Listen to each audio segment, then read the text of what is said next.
All right, we're getting going. I know, right? Well, good afternoon, everyone. I hope you've had as long a day as I've had already, because that should make our budget deliberations even more interesting. I'd like to begin by asking for a motion to reconvene in open session. Motion by Tom, seconded by Les. All those in favor? Opposed? So carried. Any declarations of pecuniary interest? Awkward silence. Seeing none. We'll begin by opening remarks of Sean. Well, I shouldn't be pointing out that Sean's unavailable at this moment. And so here I am. We have a new system here, and if anybody remembers the fun we had at GRCA with the new system, I think we're about to see a deja vu experience. So be prepared. And I'll hand it over to Mr. Murray.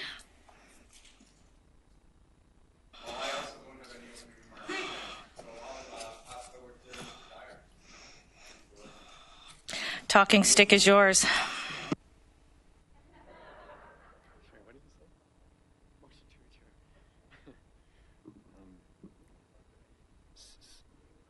Seeing no one to pass it over to, I guess I'll have to speak. So thank you, Madam Chair, members of Council. Welcome to our second 2019 Budget Committee meeting. We have a fair bit of material to go through today. You'll recall back on December 11th, we went through, I'd say, a high-level overview of the budget, the factors that we're expecting to be impactful, if you will, through the 2019 budget process, both the operating and the capital side. And today we have additional details to provide for you with respect to both water and wastewater budgets as well as the tax-supported budget. As just a reminder, all the region's budget information is available on the region's website, including the preliminary document that was circulated back on the 11th of December, the budget issue paper package, and we will be spending some time on budget issue papers today. And you'll recall that these are requests, recommendations for program expansions and enhancements going into 2019. So we will spend a fair bit of time today on those. And of course, you can find the Budget Committee agenda from the December 11th and today's meeting. So just in terms of an overview of the things that we're going to talk about today, I'm going to be brief at the outset and then turn it over to the representatives from the Grand River Conservation Authority, who will provide an update on their proposed 2019 budget. We'll then have a detailed presentation with respect to the 2019 water and wastewater budgets. And then we'll get into the tax-supported budget, including a number of housekeeping adjustments that are in the staff report as part of the agenda today. Talk a bit about both operating and capital issue papers. As I already mentioned, we have 3 information papers that will provide a brief overview of and a number of councillor requests from last time that we've responded to through today's agenda. And then, of course, we have our first formal public input meeting scheduled for 6 p.m. Today.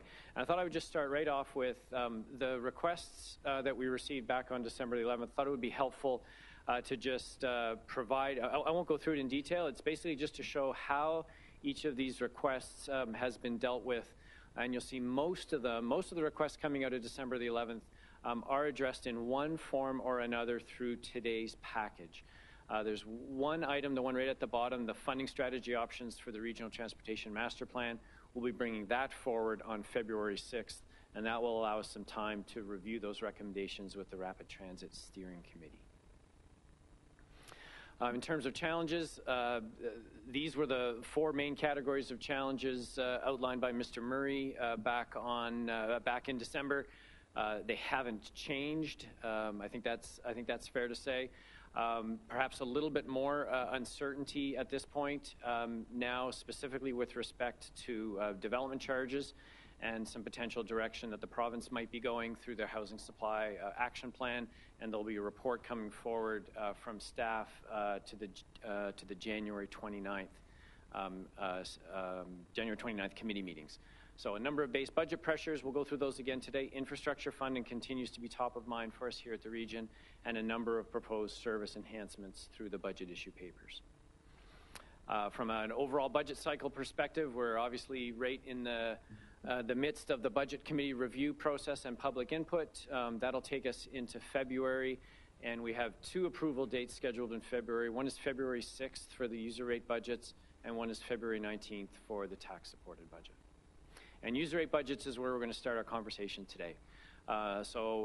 Information with respect to the user rate budgets found in the budget book, found in 3 separate information papers where we go into a little bit more detail on both operating and capital for both water and wastewater, and we have 2 budget issue papers relating to the user rate budgets found on page 9 and 11 of that package.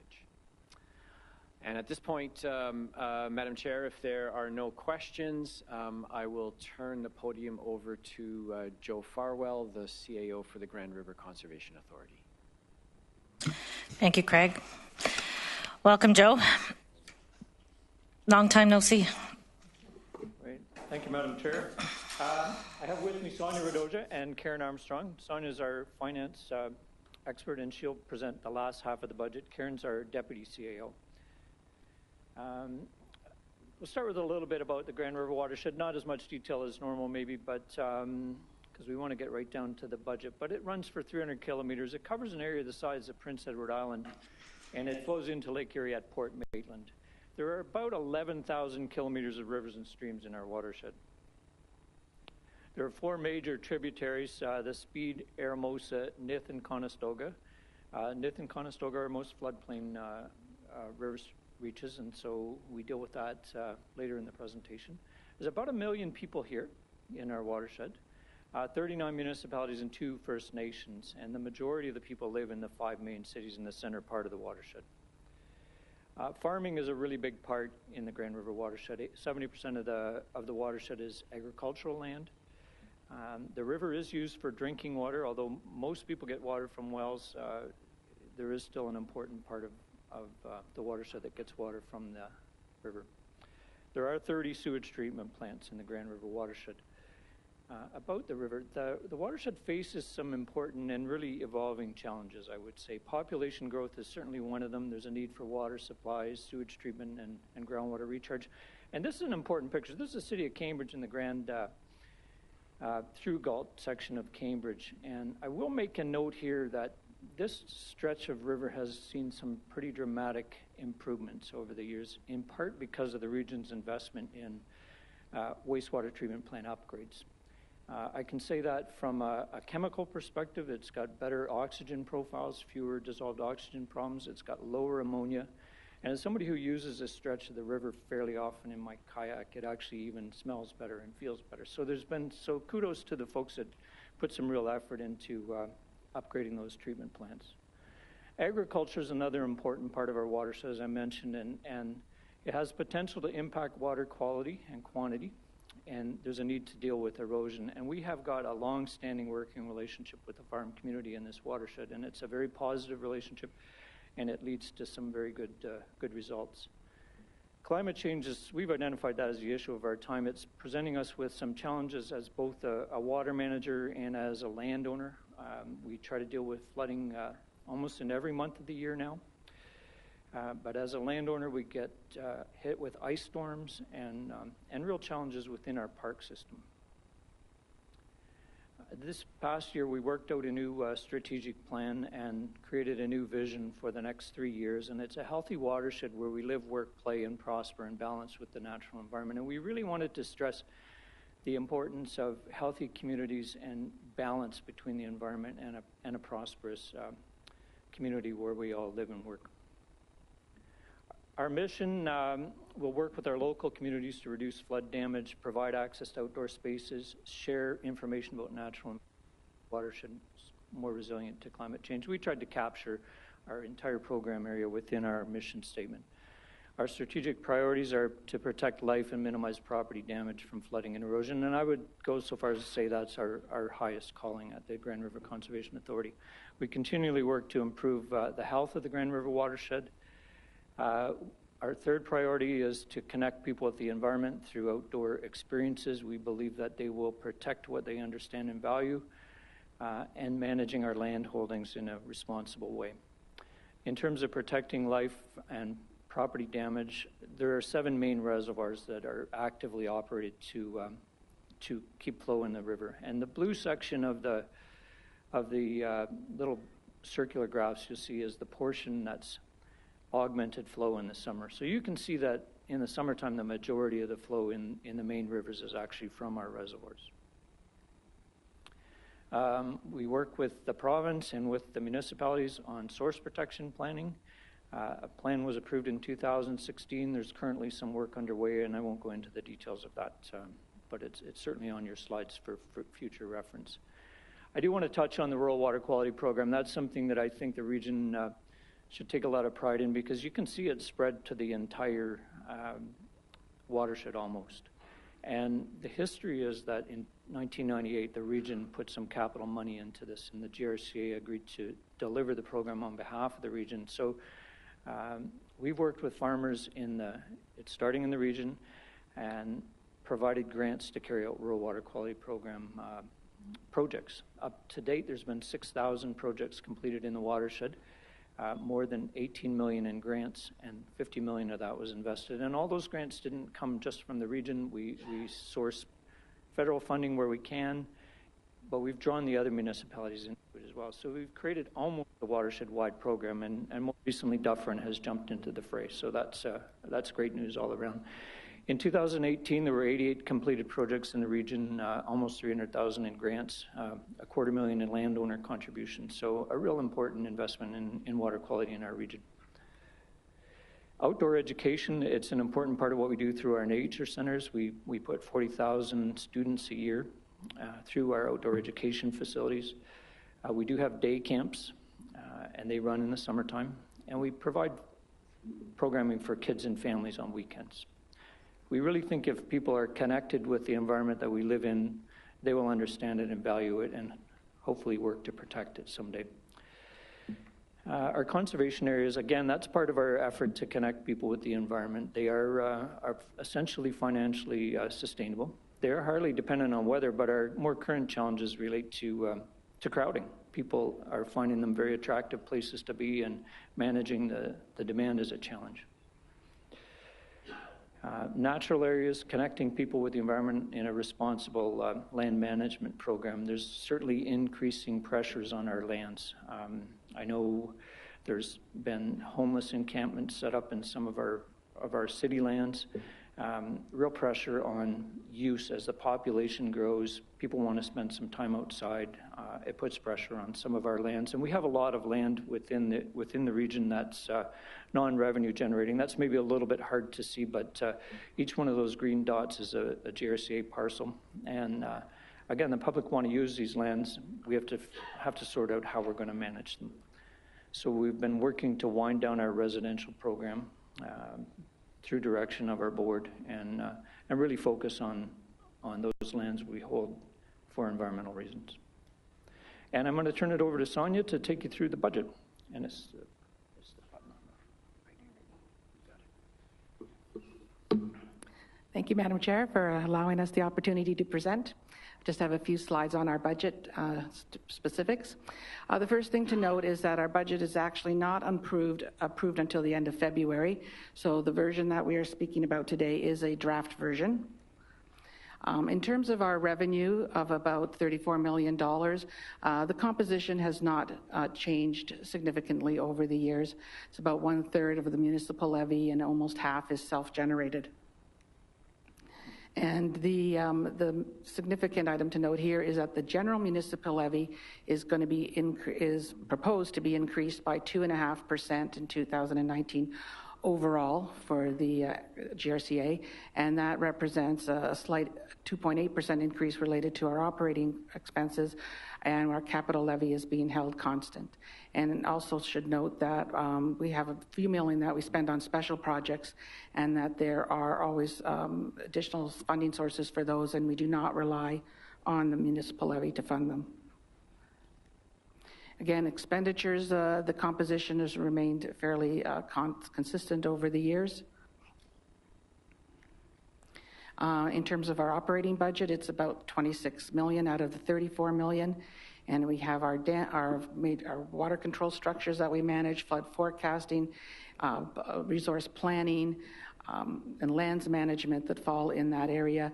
Our conservation areas are almost over one quarter of our overall revenues and almost half of our self-generated revenues. And also have corporate services and communication costs related to our programs. Our capital budget's about $5 million and is basically relates to dams and our parks. For the dams, we have about $1.5 million in expenses, and about half of that then should be funded through a transfer payment from the province, referred to as the WECI program. And our conservation areas, they're ramping up for some very significant capital spending in the next few years. A lot of it around Elora Gorge and campground expansion, and we moved some campers, and they need some significant bridge repairs. Again, as I mentioned, the special projects have special funding, and there's some good activity going on in terms of floodplain mapping and quite a bit of federal dollars flowing through to us to work on that. We have our rural water quality program that's been around for a long time. We spend over close to $1 million on grants out of that program. Source protection, certainly been around for a while. We're continue to manage the emerald ash borer infestation, and that's been assisted in terms of funding through the province permitting us to use the land proceeds grant, in which they have a vested interest to use almost $2 million over the next few years to manage that, and then a few other small projects. And this is maybe the most important slide. You can read it better on your screen, I hope. That even though the levy is going up 2.5% overall, given the way we prorate the revenue amongst the various partners, the region is going up 2.3% year over year. And in terms of per capita, it's about $10.84 per person compared to $10.72 in the prior year, which actually represents just slightly over a 1% increase if we take it in that perspective. This is probably the most unusual, out of the norm in terms of our budgeting exercise that we are navigating through, and that has been a Mining and Lands Commissioner's decision that came through last year. And the effect of this decision has affected us in the budget year we just finished, 2018, and it will continue to affect us in 2019. And basically, a ruling came down that required us to change the methodology in which the way we distributed levies amongst the municipalities. And Hamilton is challenging that because they were the losers in that exercise. Their levy went up substantially, and everybody else's levy went down. But they are appealing that decision. So the next hearing will be in February to determine whether this appeal can even be heard and go any further. So if that's successful, the next step would be to have a judicial review of that decision. So the thing to note here is, in fact, that in 2018, when we presented our first draft of the budget, there was a substantial difference between that and where we landed. Basically, the region's levy came down was reduced $650,000. And we have been indicating to municipalities that, given the uncertainty around this issue, to maybe keep that set aside a bit. So 2019 continues to be lower than what it would be if we, in fact, were going under the old method. So the overall potential is that if this ruling goes in Hamilton's favor, that we may be able to go back to the other municipalities for about $650,000 for both 2019 and 2018. And of course, we're not sure what the timelines could be on this decision, and we are also not sure of what the outcome would be of the decision and how it would play out. There's no precedent. It's simply unknown. Madam Chair, that ends our formal presentation. Thank you, Sonia. You never disappoint to make things very understandable. Appreciate that. Any questions? Carl. Sorry, Carl. I'm just my very first time. You're it. There you go. Thank you, Madam Chair. Thanks very much for the presentation. One of the questions I had, really, I'm not sure it has anything to do with this, but would you happen to know or have an update of what's happening, if anything, with the Preston Dam, Joe? Would you know anything about that? Through you, Madam Chair, I would look to the City of Cambridge for a response to that. I haven't had an update lately, but again, it's a city dam. We participated in the environmental assessment. My understanding was an alternative selected, and that's under review now. Thank you. Seeing no further questions on this, I would like to just make a comment that Jane Mitchell is here from our board. Hi, Jane. Nice to see you. And I thought Warren was here. Yeah, DeLevo. Okay. So anyway, just to acknowledge from our board of directors and appreciate that. Thank you very much. Excellent presentation as always. Thank you.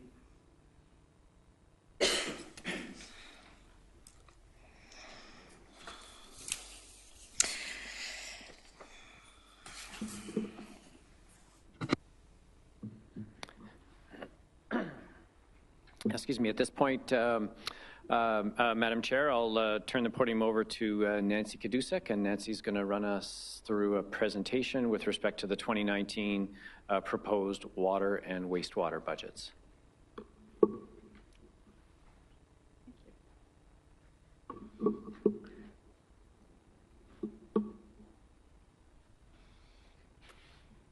Thank you. Through to you, Madam Chair.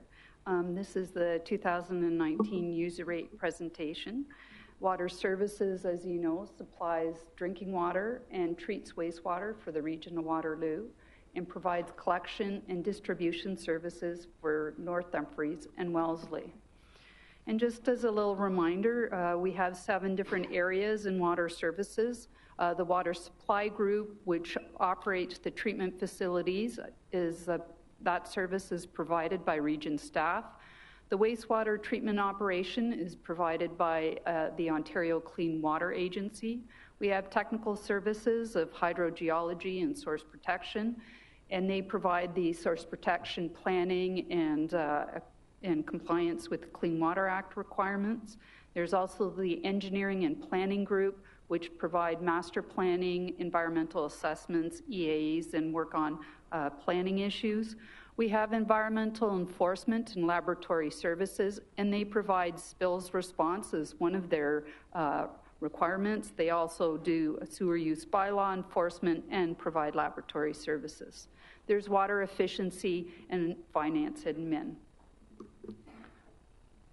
The water supply system in 2018 provided 54 million cubic meters of safe drinking water to the region. The system includes 1 surface water treatment plant, which is the Mannheim Water Treatment Plant, and over 100 groundwater wells. Each year, as we start the user rate review and budget process, we review the budgeted flows that we have and also the actual flows. And this graph, the green lines show you what we budgeted each year for the last several years, and the beige lines or bars show you what the actual flows were.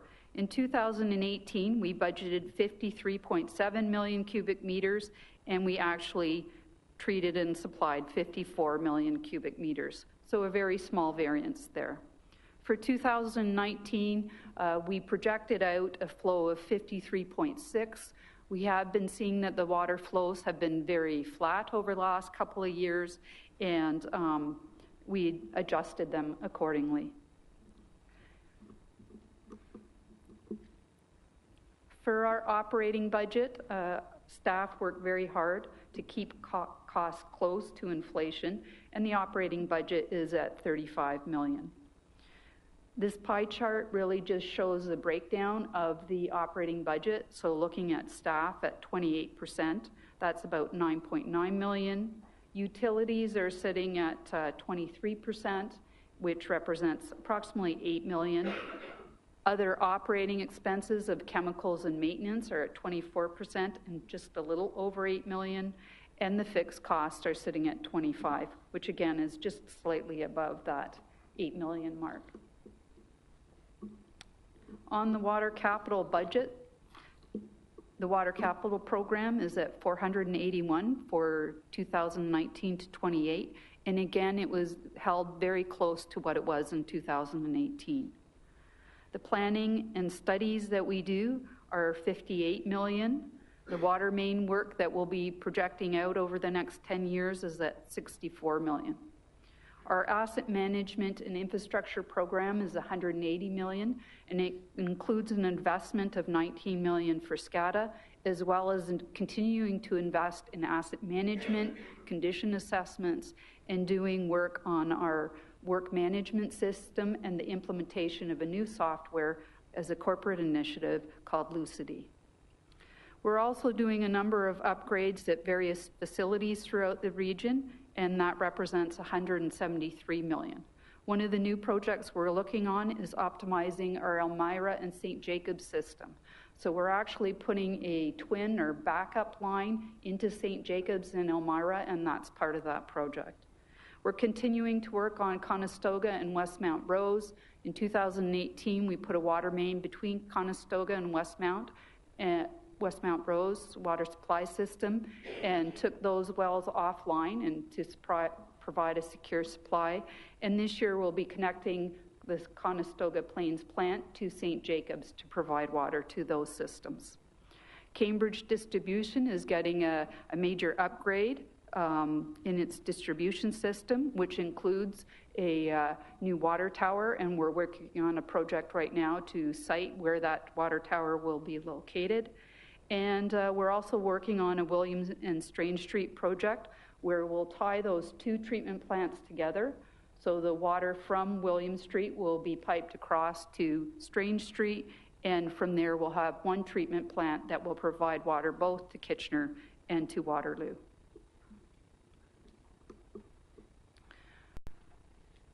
So a few budget efficiencies for this budget cycle in 2019. The water system, we were able to identify $575,000 worth of savings. And some of those budget savings are related to hydro reductions by right-sizing and automating pumps. It also represents a change in some of the overhead charges that we have in our hydro rates. Optimizing our treatment plant through the pipeline that was put in at Westmount Rose. We have a more secure supply, and we're no longer trucking water, so we had a savings there. We converted a number of systems from UV. A few of the UV systems had met their useful life, and we converted now to chlorine disinfection. And for our SCADA system, we updated our system using either cellular or fiber network. We no longer use the Bell phone lines, and we're also upgrading our SCADA control systems, which will provide us with better control and monitoring.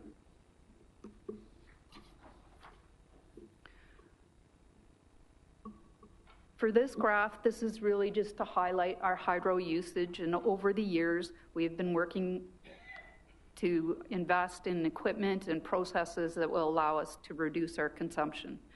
So in 2018, we used 41 million kilowatt hours of energy at a cost of 64 million. And we did see over the last few years the price of the energy or hydro going down. And part of that is related to a change in the global adjustment, the retirement of debt in 2018 on the hydro side, and a change from a Class B to Class A for our major facility, for our pumping facilities at the Hidden Valley high lift, low lift. Is this an okay time for question, or would you, Sure, certainly. Are you okay with that? All right. Chair Redmond? Thank you. Nancy, on the slide that says budget efficiency, so I think it's just the previous one, it looks like we're going from, and I understand that remove the UV, you said it was at its end of life. Is chlorine, I guess I've just always had the impression UV was sort of more environmentally friendly than chlorine, so I'm just wondering if you can talk a little bit about that change, optimizing process, the middle arrow. So in the in early 2000s, some of the well systems that in this example that were very small, it was decided to put in UV for disinfection as well as chlorine, as well as still chlorine is still required. In 2017 and 18, the province changed some of the different disinfection requirements, and when we reviewed those requirements, it was more streamlined for us for these smaller well systems to actually treat with chlorine. So chlorine is always a safe way of treating water, and the smell of chlorine, we now say to customers, is something that tells you that your water is safe. So it is equally as good as UV, but even with UV, you always have to add chlorine as well. So for these systems, they looked at the opportunity of maintaining a UV system, updating it, or converting to chlorine, and it was decided that the best solution would be to move to chlorine for these smaller systems. So what I'm hearing you say is that the environmental impact is at least comparable, if not neutral, irrespective of which combination you use? Yes, it doesn't have, in this case, using chlorine with disinfection, you're not using the energy that you would for a UV unit. And so you have a contact tank and you have a chemical system that feeds into the chlorine system. So it would be comparable to the energy that's needed for a UV system. And the environmental impact is comparable? Yes. Okay. Thank you. Comparable.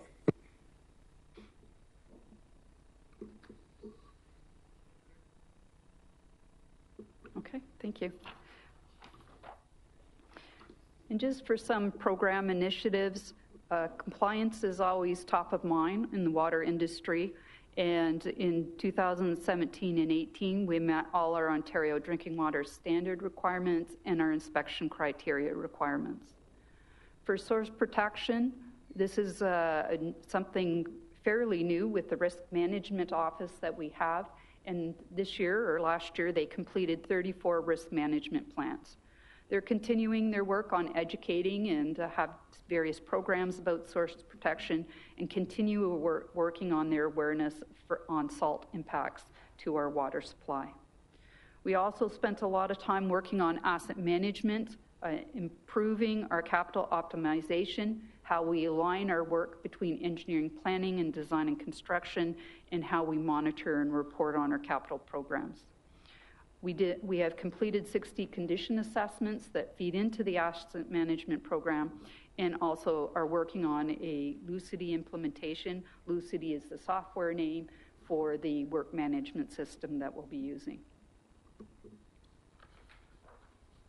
And a little bit about water innovations. We're continuing to work at the Mannheim treatment plant. We had a 3-phase optimization study where we were looking at our settling system, our filter system, and its ozone system to optimize and improve them, and improve both the treatment, reduce energy, and improve water quality. So that's ongoing. We continue to work on our education programs, and salt shifting is our most recent salt awareness program. And one of our newer programs that we've been working on is we partnered with a local company, and they actually put radio frequency signals on some of our water towers. We brought a report earlier to council, I believe last year or the year before, to approve them putting these radio signals on some of our water towers. And through this network technology that they have, we're monitoring our monitoring wells, and we're able to get real-time information about the water levels, temperature, and pH from those wells. So it's a program that we started as a pilot, and we're now expanding. So just a little bit about some of the innovation that we're doing on the water side. With that, I've completed my presentation on the water side, and I'm going to switch now to the wastewater side, if that's okay.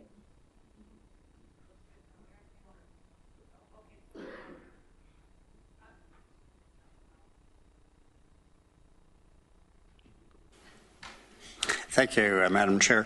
Nancy, just a couple of questions on water. So the reduction in the hydro consumption is fairly significant, and I think you did attribute that to a couple of different things. But to what extent, if you know, has our solar projects been a benefit? So the solar projects really are a facilities project, and so we those solar panels, they go directly to the grid. So they don't power the plant. So that system is operated by the facilities group. Okay, that's fair. The other question I had, so it's quite interesting to see that our water production is staying quite constant over the last number of years. And although the community continues to grow.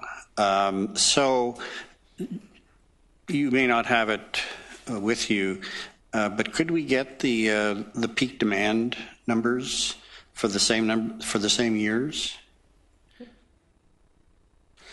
And so, do you know off the top of your head if they've also been flat or? So in 2019 was actually a dry summer, and fairly pleasant, warm summer.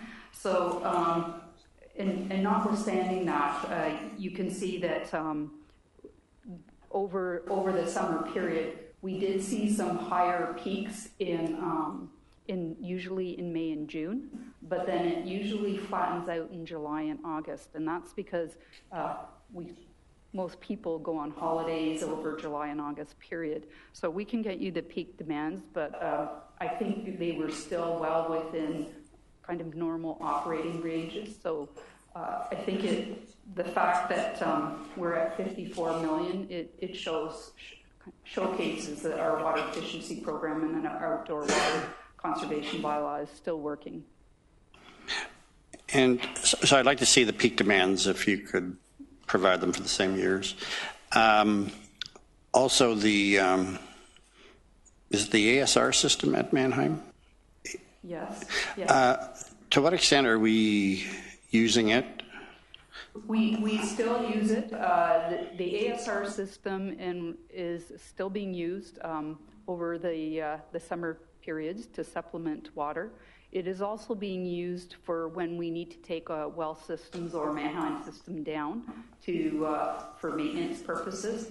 So it provides both that peaking supply as well as maintenance supply, and provides a secure backup supply for the region. So it was a good decision.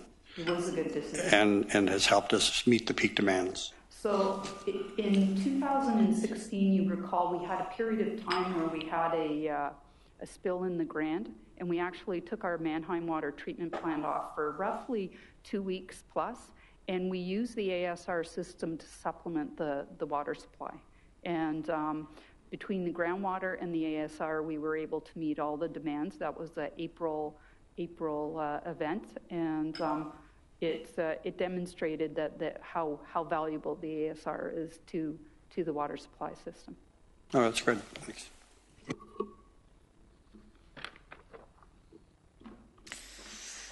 I guess seeing no other comments or questions, you can continue. I'm just still bewildered by the 575,000 savings, so just want to put that out there.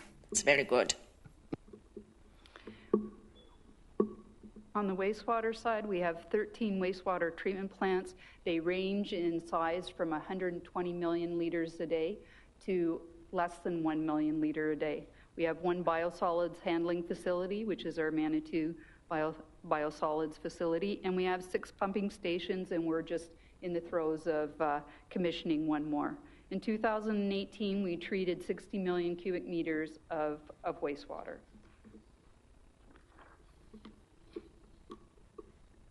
Again, here we track annually what our budgeted flows are and what our actuals are.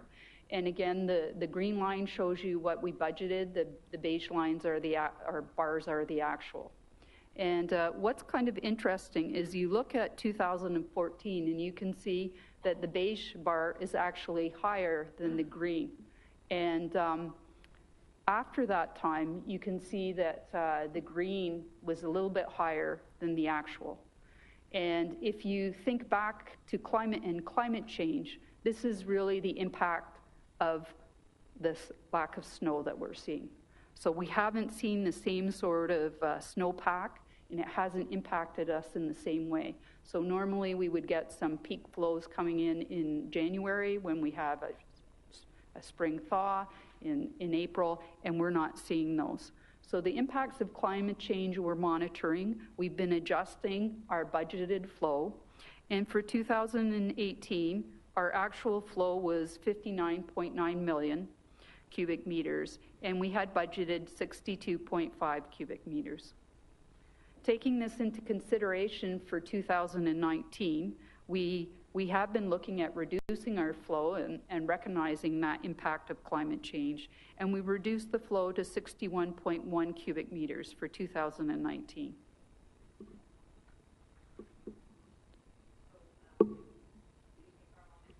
Yep.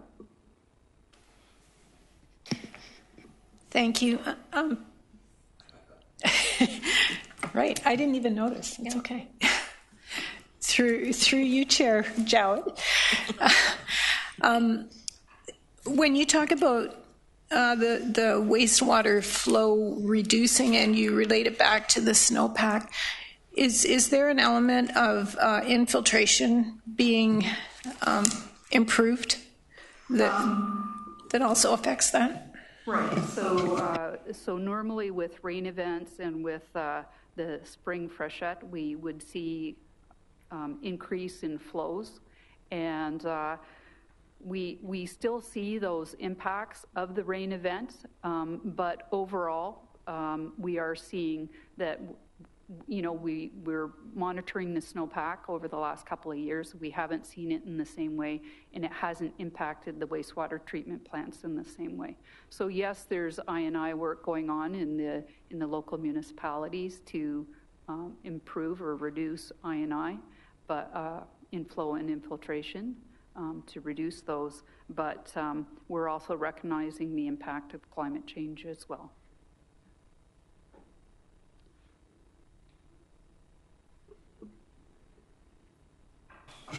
Yep. The operating budget for 2019 is proposed to be $44.5 million. This is an increase from 2018, but it's recognized that we are operating new infrastructure at our Kitchener Wastewater Treatment Plant, so we have started to commission the new plants, the new filter system, and new systems at Waterloo. So some of these costs are related to our Aqua operating. Aqua is 25% represents about a base of about 7.7 million.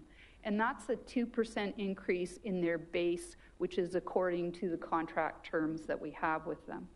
We also carry in the Aqua budget a maintenance cost, which they have held steady at $900,000. And the third cost that we have is a contract adjustment cost. And that contract adjustment takes into account those type of changes that we have as a result of the capital upgrades that we're doing. For 2019, one of the major increases and changes that we're seeing is in the chemical costs. So when we did this last contract, we recognized that there were a lot of stresses and market conditions that can influence the chemicals that we buy. And so in this case, the contract adjustment is being impacted by polymers. And there is a reduction in the number of companies that supply polymers and in some of the raw materials. And that is causing the major increase in the contract adjustment costs for Aqua that is causing the contract to go up. When we negotiated this contract, those chemical costs we agreed to would be flow through, and we could adjust the contract amount for market conditions, and that was built into our contract. The other area where we've seen increases in our operating budget is in the utility costs. And it sits at approximately 20%, which represents about $8.6 million. And again, we're having more equipment. We're operating the effluent or the wastewater treatment plant to a higher standard. And we do have energy increases in our energy costs that we will realize in 2019. So we did increase our utility budget to accommodate this new equipment.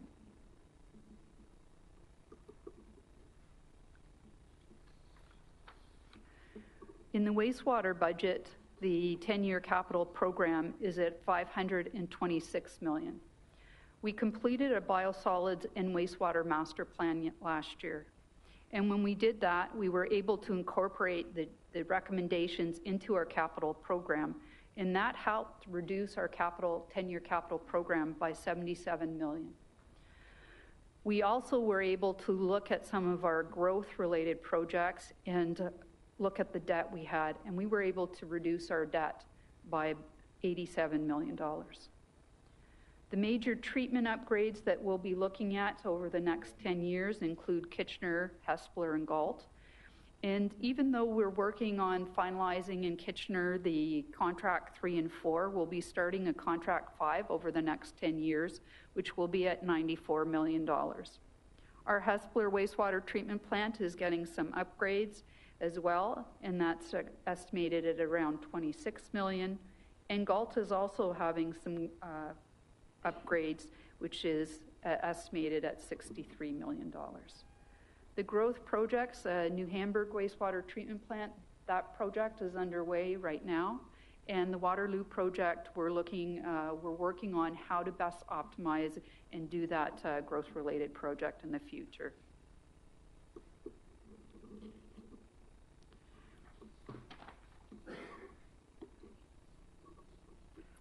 So some budget efficiencies, again, through our, we saw some savings through our hydro. And one of the big changes was through our 3 largest plants, the Galt, Kitchener, and Waterloo wastewater treatment plant. We were able to move from what they call a Class B to a Class A program, and that allowed us to save a substantial amount in our hydro overhead. The global adjustment has also changed, and debt retirement was stopped in March of 2018. So we are seeing hydro savings from their overhead costs.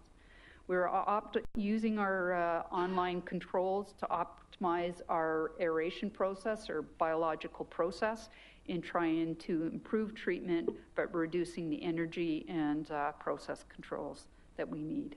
And on the biosolid side, we have been working on a study there with, again, those 3 facilities, Galt, Kitchener, and Waterloo, on how we treat and how we apply chemical to our biosolids to reduce costs. And the operating savings in wastewater was $560,000 for 2019. The hydro use, in this case, the story is slightly different. That is, we bring new systems on, our hydro costs go up.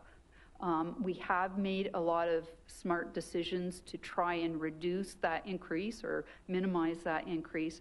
And once we are operating the systems, we'll be able to look at optimizing those systems further.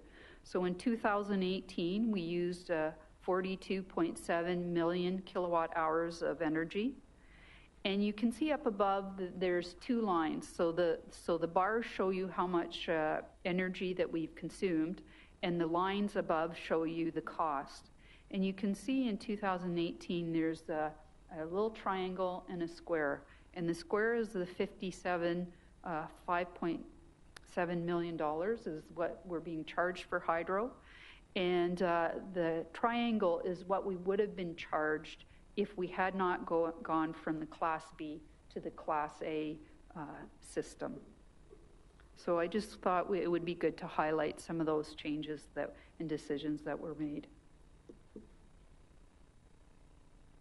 Program initiatives, again, Under the lab, we have two types of inspections, an MOE and compliance inspection, and in wastewater, we have to meet both federal and provincial regulations, and we have been compliant to those. We are working on asset management, and we have updated and have over 24 asset condition assessments completed. And again, we're continuing to work on that new work management system and incorporate, which is called Lucity, and incorporating it into our system. Another area where we have done a lot of work is last year at the Kitchener plant. We have now commissioned our filter system and are treating to remove phosphorus or reduce the phosphorus from our treatment plants that's going back in the effluent going back into the Grand River. We also updated a number of our rural tertiary systems, and we continue our investment in the Rural Water Quality Program. We heard about that earlier with the GRCA. The Rural Water Quality Program does source protection for our Mannheim Water Treatment Plant, but also protects and reduces the phosphorus in the Grand River. And we are looking at how to leverage the Rural Water Quality Program in some of our further work that we need to do for phosphorus removal. A little bit about innovation. We piloted a new process where we're using a chemical that destroys bacteria but isn't harmful to fish at our Hespeler treatment plant, and we're actually moving into installing that in our system. We're looking at a pilot in Elmira where we're able to treat more flow, treat more sewage without building more infrastructure, and that pilot is going well, and we're looking at the next stage of that. And we just wanted to highlight that we also have completed our biosolids master plan, but we're able to successfully complete it, and we're recognized for 2 awards. One was the Utility of the Future from WEFTEC and the Water Environment Federation, and the other one was from the International Association of Public Participation for Engagement.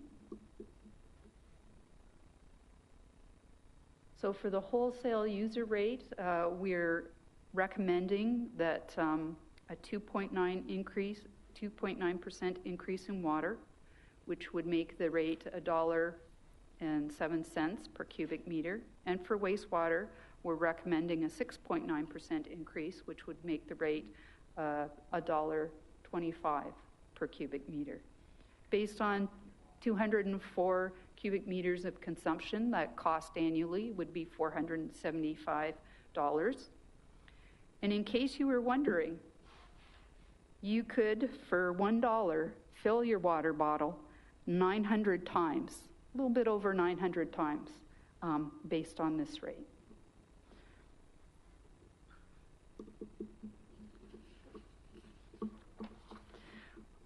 On the retail side, sorry, yes? It's me. Sorry about that. I was paying attention too much and not here. Chair Redmond. I'm sorry, I just can't help but make the observation that that's a way better deal than a buck of beer.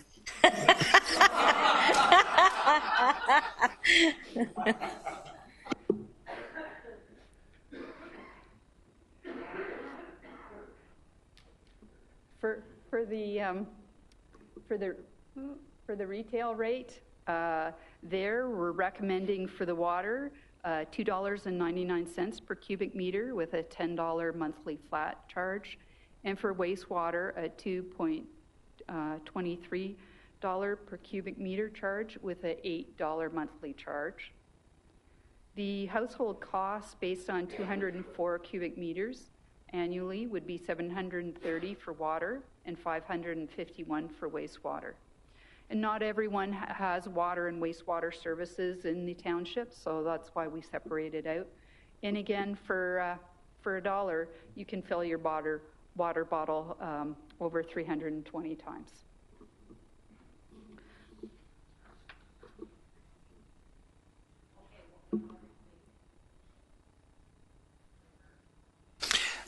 Thank you, Madam Chair. Just for clarification, so when we talk about the wholesale rate is what the region is selling it to the local municipalities for, correct? That's correct. And the retail rate here then is what the local municipality delivers it to the resident?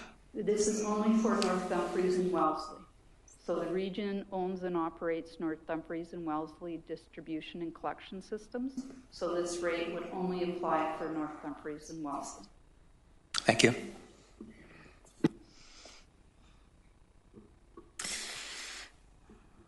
Okay, to proceed. Thanks, Nancy. Thank you.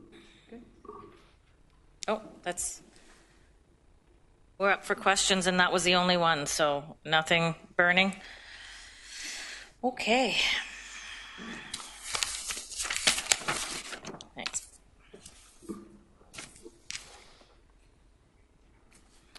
So while we're flipping back to my presentation, I've got a small number of slides to conclude the conversation today with respect to user rate budgets. True to form, I'm going to focus for the most part on the capital side, and in particular the capital financing challenges and opportunities with respect to the water and wastewater budget. So on the water side, again, anticipating a small surplus on the revenue side for 2018. Flow volumes decreased just slightly in the 2019 budget. Overall budgeted costs up by about $300,000. On the wastewater side, you may recall that we had been projecting a shortfall, revenue shortfall at one point, I think in excess of perhaps $4 million. Latest estimates or most recent information for 2018 suggests that it's around $3 million, and we have a number of expenditure offsets to that $3 million as well, and so we'll be reporting that through our year-end financial report, which will come forward at some point in March. We have made, you recall the slide that Nancy showed with respect to budgeted versus actual flows on the wastewater side in 2018, and the flows being less than anticipated. So we have made a downward adjustment on the flow volume for 2019 to reflect the most recent trends. Overall costs up about $900,000. And you'll see on here the bottom point regarding the Grand River Conservation Authority levy. The 2018 budget had been approved before we became aware of the change last year, so we've now made the adjustment to reflect the new apportionment formula with respect to the 2019 budget. And so from a rate perspective, the rates that are contemplated for 2019 are as projected in the 2018 model, and you can see them here on slide 12 of the presentation. Total cost, as indicated in Nancy's presentation, $475, a wholesale increase of about $22 in 2019. There are two budget issue papers with respect to water services. One is the addition of a position with respect to source protection planning, and that'll allow us to deliver the various source protection plans that we have underway, and the conversion of one existing water supervisor from a temporary to a permanent position. More detailed descriptions of those issue papers are available in the issue paper package. I want to talk just a little bit about capital financing. I've got 3 slides on water and then the same 3 slides on wastewater to illustrate where we're at from a funding perspective. And as we've discussed before, on the water side, we have 2 main sources of funding that we look to. We have user rates and we have development charges. On the user rate side, we make contributions to capital reserves every year and then use that funding to fund what we refer to as the non-growth portion of the water and wastewater capital program. So this is our state of good repair, asset renewal type expenditures. And you can see here that on the water side, almost all of our asset renewal capital expenditures are funded from reserves, which is a really good sign. It's a sign that it's a sign that the amount that we're setting aside each year in the budget is generally sufficient to fund the non-growth portion of our capital program. So from a long-term financial sustainability perspective, I think this puts us in a really good place. A little more of a challenge on the development charge side. Because water and wastewater infrastructure has to be in place before development occurs, we're often put in a situation of looking to long-term borrowing to fund the capital costs as we incur them. And as you can see here, we have about a 50-50 split on the development charge side between development charges that we have in reserve and long-term borrowing. So it's almost $100 million of long-term borrowing over the next 10 years. And so that's something that we're looking at. We're going to explore further through the development charges background study and look for opportunities to reduce the amount of debt we anticipate having to issue. Because when we issue debt, we have to pay the debt servicing costs. And this is what you see here on this slide. We have a very, very small amount of existing water debt scheduled to be fully paid off by the time we get to 2021. But again, based on the capital forecast, we have some user rate debt and some new development charge debt. And it's that green part on this chart, that's the piece that we need to spend some additional time on and figure out how to manage as we go forward. The debt servicing costs, of course, then come into play. Debt servicing comes down on our existing debt by 2021, is fully paid off. And then you can see if we issued the debt that's contemplated in the budget right now, we would end up with debt servicing costs in about the $3.5 million range by 2024. So we'll come back with additional options as we run through the development charge background study over the first 6 months of this year. Wastewater is a similar, I'd say a very similar story. You can see here on the user rate side, virtually all of our asset renewal work funded from the user rates without, and just a very, very small amount of borrowing required on that side. Again, about a 55-45 split in terms of reserves and debt, about $100 million of debt for wastewater, growth-related debt for wastewater, also contemplated over the next 10 years. The debt graph is a very different story, though. We have issued fairly significant amounts of debt for wastewater in the past, largely related to the extensive work at the Kitchener Wastewater Treatment Plant. And this is the forecast of debt outstanding. We have about $200 million of debt outstanding now. Most of that debt was issued over 20 years, so you can see it gradually being paid off as we work over the next 10 years, and then some additional growth-related debt to be issued as we saw on the previous slide. Debt servicing costs, if that happened, would increase from about $17 million to about $21 or $22 million over the next 5 or 6 years. So overall, in terms of key messages, rate increases on the user rate side, entirely consistent with what was contemplated last year. I would say state of good repair, capital works, very well funded on both the water and wastewater side, and we do need to take a closer look at the growth-related debt for water and wastewater that's contemplated through the background study. Today, obviously, detailed review of user rate budgets, and our schedule contemplates approval of the user rate budgets and the revised rates at this committee's next meeting on February the 6th. And I'll pause there, Madam Chair, before we move on to the tax-supported budget. Okay. Councillor Galway, we'll come in for you. Well, thank you, Madam Chair. Craig, I wanted to just pursue a little bit the revenue shortfall in wastewater, $3.1 million, 4.3%. So can you go over again what happened or what we understand to have happened for that revenue shortfall? So through you, Madam Chair. So if you think back to the slide that Nancy showed that showed the budgeted and actual flows over the last 3 or 4 years, the actual flows have been less than budgeted. So the revenue projection, and on the water and wastewater side, we prepare what I would call a balanced budget. We have our expenditures, we have revenues to match. The revenues on the actual side have been lower than the budgeted amount over the last couple of years, and that's what we've experienced in 2018 as well. So we're in a process of gradually bringing down the flow volumes in order to better match what our experience has been over the last couple of years.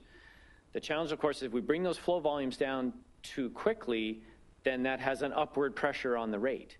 And so staff within Water Services and Finance spent a fair bit of time in the fall looking at different models and estimates of how we get the flow volumes to reflect what we're currently receiving. And I think there's a 2 or 3 year, looking for some confirmation. 2 or 3 year, I'd say phased adjustment to bring the wastewater flows down to what we're experiencing now. Now, on overall, from a budget, from a year-end perspective, revenue shortfall of around $3 million, subject to completing our year-end processes. As I mentioned, we do have some offsetting savings that will bring the overall variance well below that number. And it's that net number that will then look to fund from the rate stabilization reserve. Does that answer your question? Well, it does, but it raises some other questions, and I don't know, maybe Nancy can answer these, or maybe you can. So there's a relationship between water supply and wastewater. So, you know, you water into the house, water out of the house, there's loss along the way, so you would expect your wastewater flows to be less than your water volumes. Isn't there some kind of a standard relationship between the two, and why is it changing? And I guess it just begs the question whether or not we've got leak problems. I'll hand this one off. So on the wholesale rate, I'll just remind you that we charge based on what we sell, so our flow meters, and on the wastewater side, we charge what is coming into our treatment plants. So there is a relationship. We are seeing generally that the per capita demands both for water and wastewater are going down throughout the region. But yes, on the wastewater side, wet weather, inflow and infiltration are impacting the wastewater. And that's always been why it's been harder to determine the flow. So there is a pattern. The water flows or water demands are lower than the wastewater flows. And so the difference, part of that is the inflow and infiltration impact. So you don't have a concern about leakage? A major concern about So you mean leakage on the water side? On the water side. Primarily on the water side, because it's under pressure. Well, the municipalities are also looking at water loss, and so they do track what their revenues are and what they're selling to the households and what they're buying from us. So they do look at water loss, and they do track that as well, as we do for North Dumfries and Ayr. Well, I'm just trying to figure out in my own mind why that relationship is changing between water supply and wastewater. We've been generally pretty close to predicting it, and if it's going down, then why is it going down on the wastewater side? So for the wastewater side, I don't know, the main impact is climate change. So what we used to see when we look at the annual flows, and we go back historically, we used to see a real impact in January when we had our kind of January thaw and in the spring. And that would be the contribution of the snow melting and getting into the pipes, into the sanitary system and coming to the treatment plant. And when it comes through our flow meter, we can't recognize whether that's drinking water or storm water or something else. It's just coming into the treatment plant. Mm-hmm. And what we've been observing over the last couple of years, in particular since 2015, is we're not seeing the snow. And of course, we're not seeing that same impact into our system. So part of it is they're improving their collection systems, they're tightening up, they're investing in the infrastructure. We've seen that. We see that because the peak events are lower as well when we track the rain events. But very much is the impact of not having that snowpack. So climate change is impacting us. Well, it's a good thing it's not a bad thing that the flows are lower and that we don't have to source as much water, or per capita at least, or even if we don't have to treat as much, that's not necessarily a bad thing. But I guess we just have to kind of re-gauge that relationship. if climate change is really having that kind of impact. Thank you. Not quite yet, Nancy. I think this might be for you. Elizabeth. Sorry, Councillor Clark. It's actually not for Nancy. It might be for Craig. I'm just wondering whether we're going to actually have the GRT fares as part of the presentation. I know they're referenced in the report. I have a question about those, and I'm not sure when the right time is to ask them. Later. Yes, once we conclude the user rate part, we'll get into the tax-supported budget. I'll give a quick overview of that information paper, and there'll be an opportunity to... Okay, fine. I was just looking at the fares as a user rate, but that's semantics. Thank you. Understood. Councillor Foxton. Nancy, can you come back, please? Through the chair, thank you. You wearing your Fitbit? Yeah. So in regards to North Dumfries and mostly the community of Ayr, there's been significant water main breaks multiple times, so that you will see on a given street a break and it being repaired one day, and then 2 to 3 days later, just a foot or so from the original break, it breaking again, and a few days later, it breaking again. So clearly, there's numerous breaks in North Dumfries all the time. Are we looking at some way of trying to mitigate this? Because there's extreme losses. I believe right now there's a mini lake developing. So we have been working with a consultant that I think in 2018 they did a bit of a satellite scan to look at all the distribution systems in the region, trying to identify where leaks are. We have now gone to what they call a district metering system. So we've installed some different flow metering and pressure sensors throughout the distribution system in Ayr to try and better identify where those leaks are. Unfortunately, in some areas of the distribution system, the type of original installation, they're seeing problems with that, with the service connections, and they do create leaks. So we are correcting them when they see them. All we can ask is that homeowners call us and let us know if they suspect there is a leak in their area. But we are doing work to try and identify where these problem areas are, and then identify how we can best address them. Okay. Madam Chair, can I go? Thank you. Maybe we can touch base about the little lake that's developing, and it will not fall under GRTA's jurisdiction. Thank you. For now. Councillor Erb, don't go anywhere, Nancy. I'm sorry. Thank you. This, I think, is back to Craig, and I apologize for going back a couple of screens. Related to the development charges, is that the ratio of what's in reserves and what's been debt? Is that consistent for these last two? Like, is that overall how it's gone? That ratio? If I'm reading this right, 45% is funded from reserves and the rest through debt.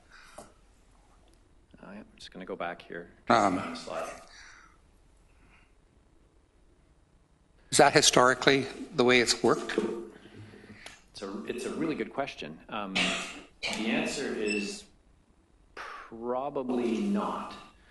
And I say that in particular because over the last few years, I would say since about 2013, we have issued a significant amount of growth-related debt for the Kitchener Wastewater Treatment Plant expansion. So I think if we went back and looked at actual experience over the last few years, we might see a higher debt number, at least in a couple of those years. So it will vary to a certain extent, and I don't know that there's necessarily a right number. The main concern that I have here is really just with respect to the region's overall amount of debt. So when we look at our capital program, look out over the next 10 years, we have about $200 million of growth-related debt to issue for water and wastewater. And every time we issue debt for growth-related purposes, we're then counting on a certain level of development charge collections in future years to pay the debt servicing costs, right? So we just think about the cash flow here for a second. The work gets done, we pay the contractor, right? So that money's out the door. We then have to fund it. If we don't have it available in reserves, then we borrow for it. That funds that expenditure, but then we have 10, 15, or 20 years of debt servicing costs, and we're relying on future collections in order to fund those debt servicing costs. And so the concerns are, what is the level of debt servicing costs, and will we generate enough revenue even in the event of a downturn where development is reduced and therefore development charge collections are reduced? Are we going to get enough revenue in order to fund those debt servicing costs? That's the first challenge. Second challenge is just in terms of overall debt outstanding, and from a credit rating perspective, are we getting ourselves into a position where their credit rating agencies are looking at us and saying, your overall amount of debt is too high, your AAA credit rating is at risk? So there's kind of two different lenses that we look at as we figure out how to find that right mix of funding from reserves and funding from debt, both from a development charge perspective and in this case from a user rate perspective as well. And we'll have the exact same conversation when we get into the tax-supported capital budget as well. Okay, thank you. See anything? No more questions here. So thank you. Okay, thank you. So just a quick time check, Madam Chair. We have about an hour and 20 minutes left. I'm quite prepared to keep going. If there was a need for a quick break, this might be an ideal time as we change topics. Perfect. I'll leave it to you. Appreciate that. Yeah, I think that's a good idea. 10, 15, 10? 10? Thank you. Thank you so much, Craig.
see it?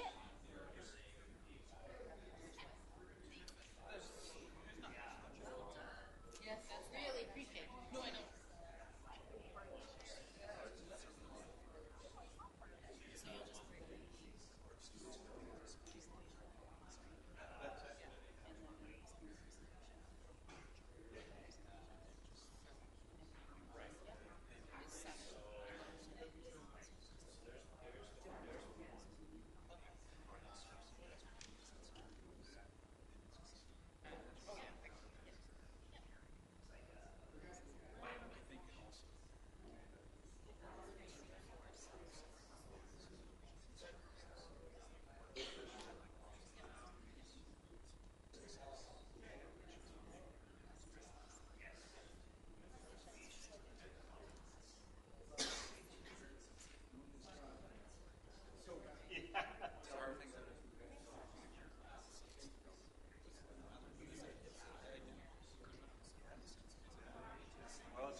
Okay, we're ready to resume with Craig. If everyone can take their seats. Tom, take your seat. Take your seat. Don't make me come over there.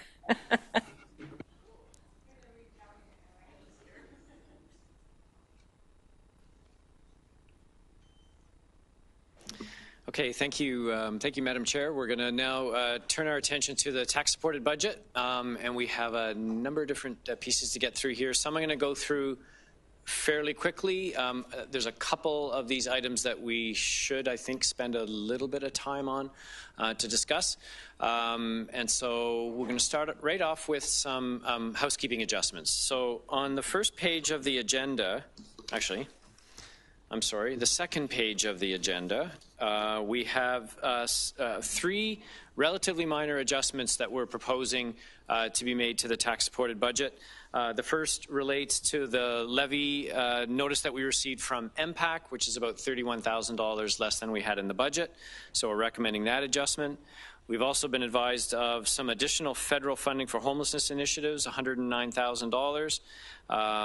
And so we should amend the 2019 preliminary operating budget for housing services to reflect that additional funding, and I believe a report on that funding and the plan of how it will be used is scheduled to come forward to Community Services Committee on January 29th. And then finally, a couple of adjustments to the airport capital program. We had inadvertently included the cost of one project twice. So there's one project that should come out of 2027 and one project that was required in 2019 that is no longer required. So staff recommend those three changes be made, and I think it would be appropriate to take them all at once.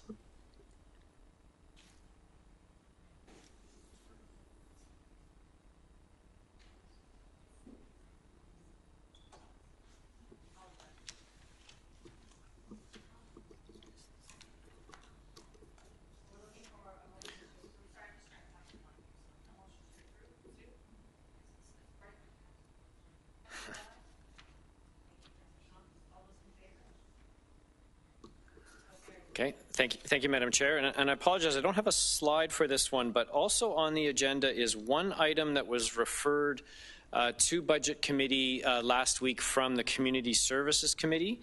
And this relates to a one-year funding agreement for the Shelter Transition Partnership Pilot for Emergency Shelter to be operated by the Cambridge Shelter Corporation. There was a series of recommendations that were approved, including amending the 2019 housing budget by $244,741 to be funded from the Tax Stabilization Reserve.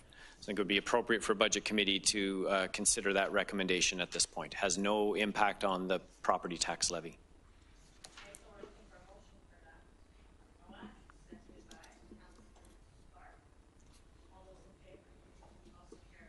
Great, thank you, Madam Chair. So overall, in terms of, so just a reminder of where our starting point today was a very minor adjustment just now for assessment delivery services by MPAC. A little bit of rounding here, still basically sitting at 1.85%, and I'll give you an update on the police budget and the overall status as we get later into the presentation. I'm just going to gloss over the economic environment. We went through this in some detail at the meeting back in December. I think all of our key messages continue to remain in place. Nothing substantial has changed on that front since last year, or late last year. We have a number of base budget pressures. I'm going to go through a couple of them. I'm not intending to go through all of them. There is some detail in the report. But we do want to talk about annualization of issue papers, a little bit about infrastructure funding and downtown core exemptions, and then we're going to turn our attention to budget issue papers.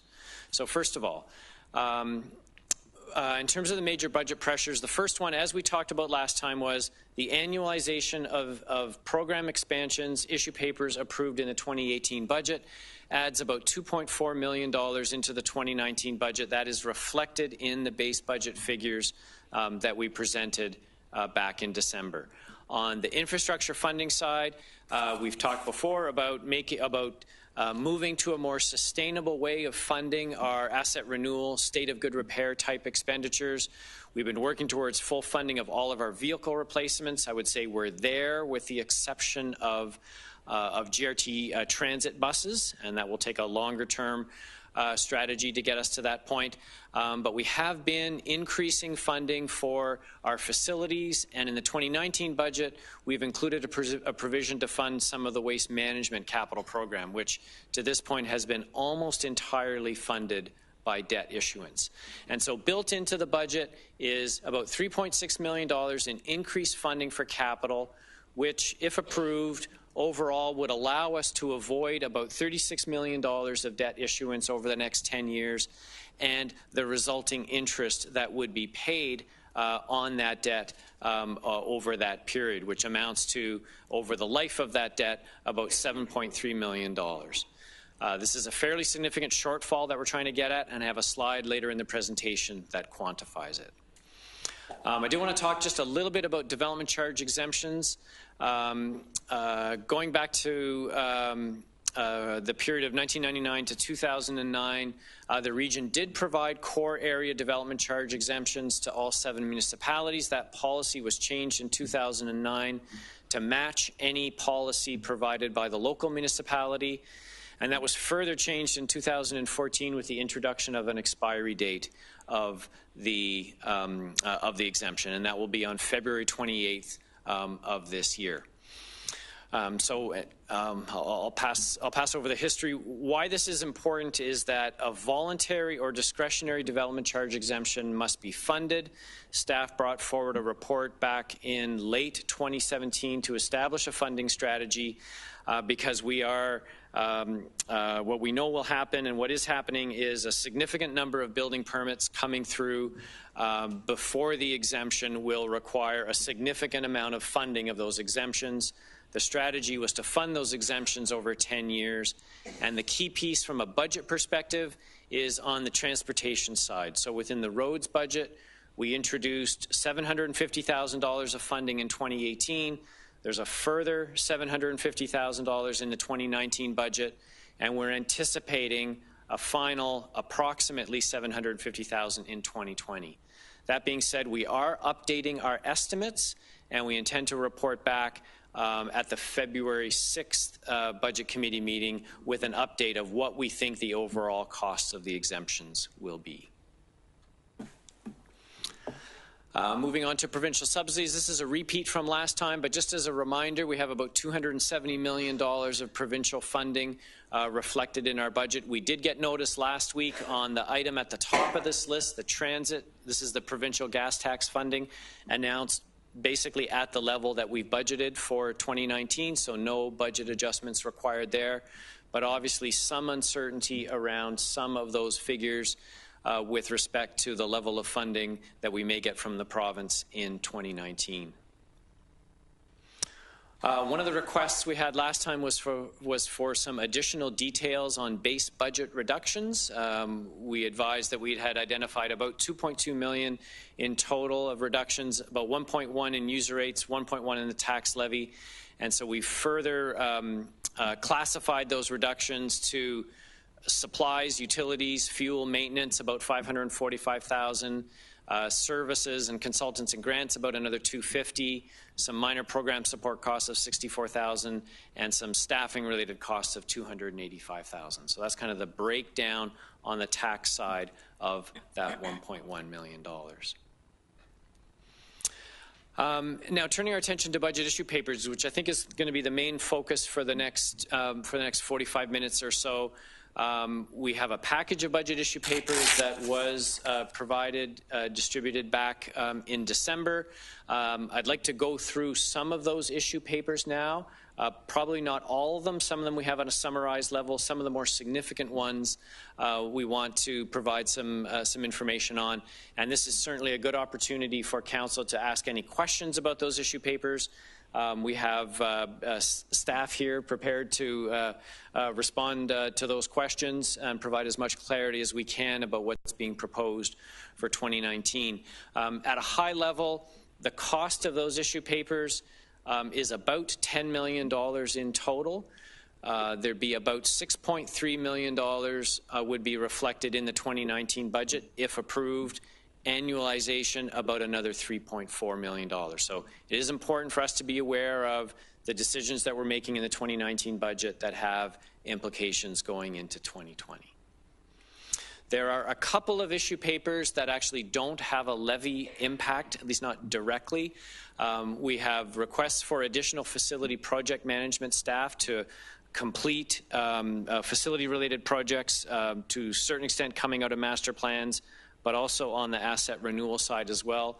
These positions would be charged back to capital projects and recovered that way. So however the capital project is funded, it's that source of funding that would ultimately fund the costs of the staff positions. And I would say the costs themselves are already reflected in the capital budget itself. So this is just the resources that we believe are required in order to complete those projects in 2019 and into the future. And then on the Provincial Offences Act side, we have a request for additional staff on both the prosecution and administrative side, 3 positions in total, and they would be funded from incremental POA fine revenues. And so turning to the issue papers that do have a direct impact on the levy heading into 2019 and then 2020, what we've got is a series of slides here that summarizes some of the more high priority issue papers and what the impacts are, estimated impacts are for 2019 and then into 2020. So starting off with senior services, we have a request for, we know we need to be mindful of acronyms here. We have a request for additional personal support workers at Sunnyside Home. In total, it works out to about 12 FTEs. There's 2 set, and again, as a reminder, FTEs, full-time equivalent position, works out to about 12 full-time equivalent positions. Overall cost, about $300,000 in 2019 and an additional $100,000 in 2020. And this just reflects the timing of when the staff would be brought on board. They would come on at some point in the second quarter of this year and then be fully annualized into 2020 at a cost of $381,000. On the paramedic services side, this is an important one. The continued implementation of the paramedic services master plan. Proposed are 2 12-hour ambulance shifts coming into effect on July the 1st of 2019. Requires 10 paramedics and 2 support staff and, of course, the vehicles in order to provide that service. We have split the issue paper into 2 pieces, 2 bundles, if you will, with the first being about half of the staff positions and the vehicles, with an annualized cost of just over $500,000, and then the second shift, the staff positions, annualized at about $400,000. So, Craig, this costing presumes that the province will continue its approach to funding paramedic services, which is at a 50-50 rate. I think as we discussed last time, the subsidy, though, always lags behind 1 year. And so we're proposing to continue our approach of using the tax stabilization reserve to essentially phase in that funding requirement over the 3 years. So we'd have some tax stabilization reserve funding in the first year when we wouldn't be receiving any subsidy. The assumption is that subsidy will be received then over the next 2 years. So, Craig, if I can just hold there for a question. Certainly. Actually, there's a couple. So, Councillor Verbanovic. Thanks. If we can just go back to the previous slide. I'm wondering if you can just talk a little bit about the changes that are happening in terms of the senior services. And, I mean, are we seeing more patients? I think it's important to talk about this because we're talking about 12 FTEs. Yeah, and perhaps I could look to Mr. Bartholomew Saunders to help out with that one. Thank you. Through you, Madam Chair.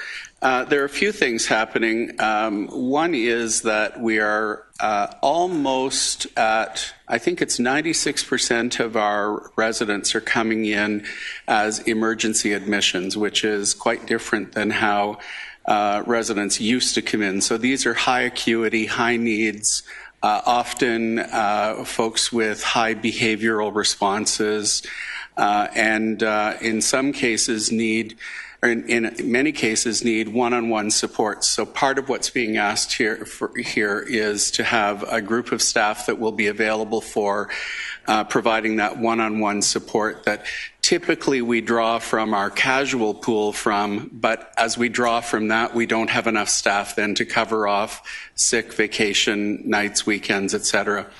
The other staff, the other, I think, 4.3 FTEs are specifically for the night shift where we typically have issues having sufficient staff on the floor to manage the night shift. So it's a combination of two different things. One is the higher acuity levels, the more of the responsive behaviors, and the other is simply just to manage the ratios more effectively. And what do we think our chances are of being able to recruit these individuals? I mean, I imagine that we're probably considered a preferred employer, but we know that there is a fairly significant shortage of PSWs. And so do we have any sense of how much that might be an issue or problem? Can't say for sure. I don't think we typically don't have an issue recruiting PSWs. The issue is whether or not they're on contract. If they're on contract, they often have several jobs that they're trying to manage. So the issue is ensuring that they're available for shift, but we have not historically had difficulties recruiting. Okay, thank you. Thank you for that. Craig, I was actually going to ask a question if I can do that for a second. And it's kind of the same, similar to what Barry's asking, only it's a bit more of a general approach in that maybe Jane Albright can help us with this. The rate of attrition in what you're predicting for employees, is the rate of attrition going, are you watching to be able to make sure it doesn't outpace our ability to sustain appropriate staff levels, let alone gain more because of the demographic shifts that are in place? I mean, I bring an example like ambulance workers. We're buying trucks. We know we're going to struggle to get ambulance employees, those kinds of tenants. So are we watching the metrics? Are we paying attention to some of those challenges that other communities are starting to express concern to? Through you, Madam Chair, we have actually changed our recruiting process to ensure that we're better equipped to deal with the gaps in Sunnyside. And so we've moved to a bulk hiring process. That means as vacancies occur, we just slot people in from a group of successful hires, and we're running those more frequently as those vacancies occur. So we're acutely aware of the demand for the staff as well as the shortages that we seem to find in terms of getting them in. So we've actually adjusted our processes so we recruit more at the right time because they're not paid unless they're working. So being able to have people to fill lines as they become available has been the priority for Sunnyside. Appreciate it. So in general, is that a new practice throughout human resources, throughout the different departments? As we identify areas that have those type of specific requirements, GRT would be another example where we've also changed our practice, that rather than going through batch hiring a couple of times a year, there's a continuous intake process in order to ensure that we have operators. So we're just monitoring where those trends happen and adjust those accordingly. Appreciate that. Okay, Craig. It's all yours. Oh, sorry, Sue. And you. So is Elizabeth. My mistake. Thank you, Chair. Right. There you go, Sue. Thank you. And Craig, it's not just to you, but to us as a whole, and maybe the chief as well. So we put 2 new ambulances in, and it worked well and brought down response time for 2 months, and then they sat also in hospitals in different situations. And we're going to get, when we say 2 12-hour ambulance shifts, what does that mean exactly? Does it mean 2 new ambulances on the road or at increasing shift? How do we prevent them being parked at the hospital?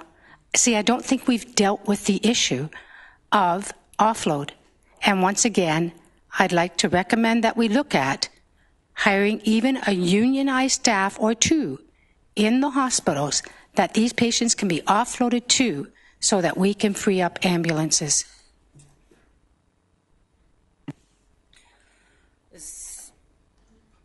There we go. So through you, Madam Chair. So one issue with the hiring of a unionized staff to place in the hospital is that ONA considers that contracting out, and we can't do that. We've asked that question before. So for us to put our staff member in the hospital, that's obviously a no-no. But we're happy to talk to the hospital, and I know that there's some work that's going underway with regards to the offload delay through Mr. Murray when the new CEOs start in the hospital to directly address the offload delay and what they're prepared to do for that, and there'll be more coming in the future on that. So Mike, is this in reference to the current? There we go.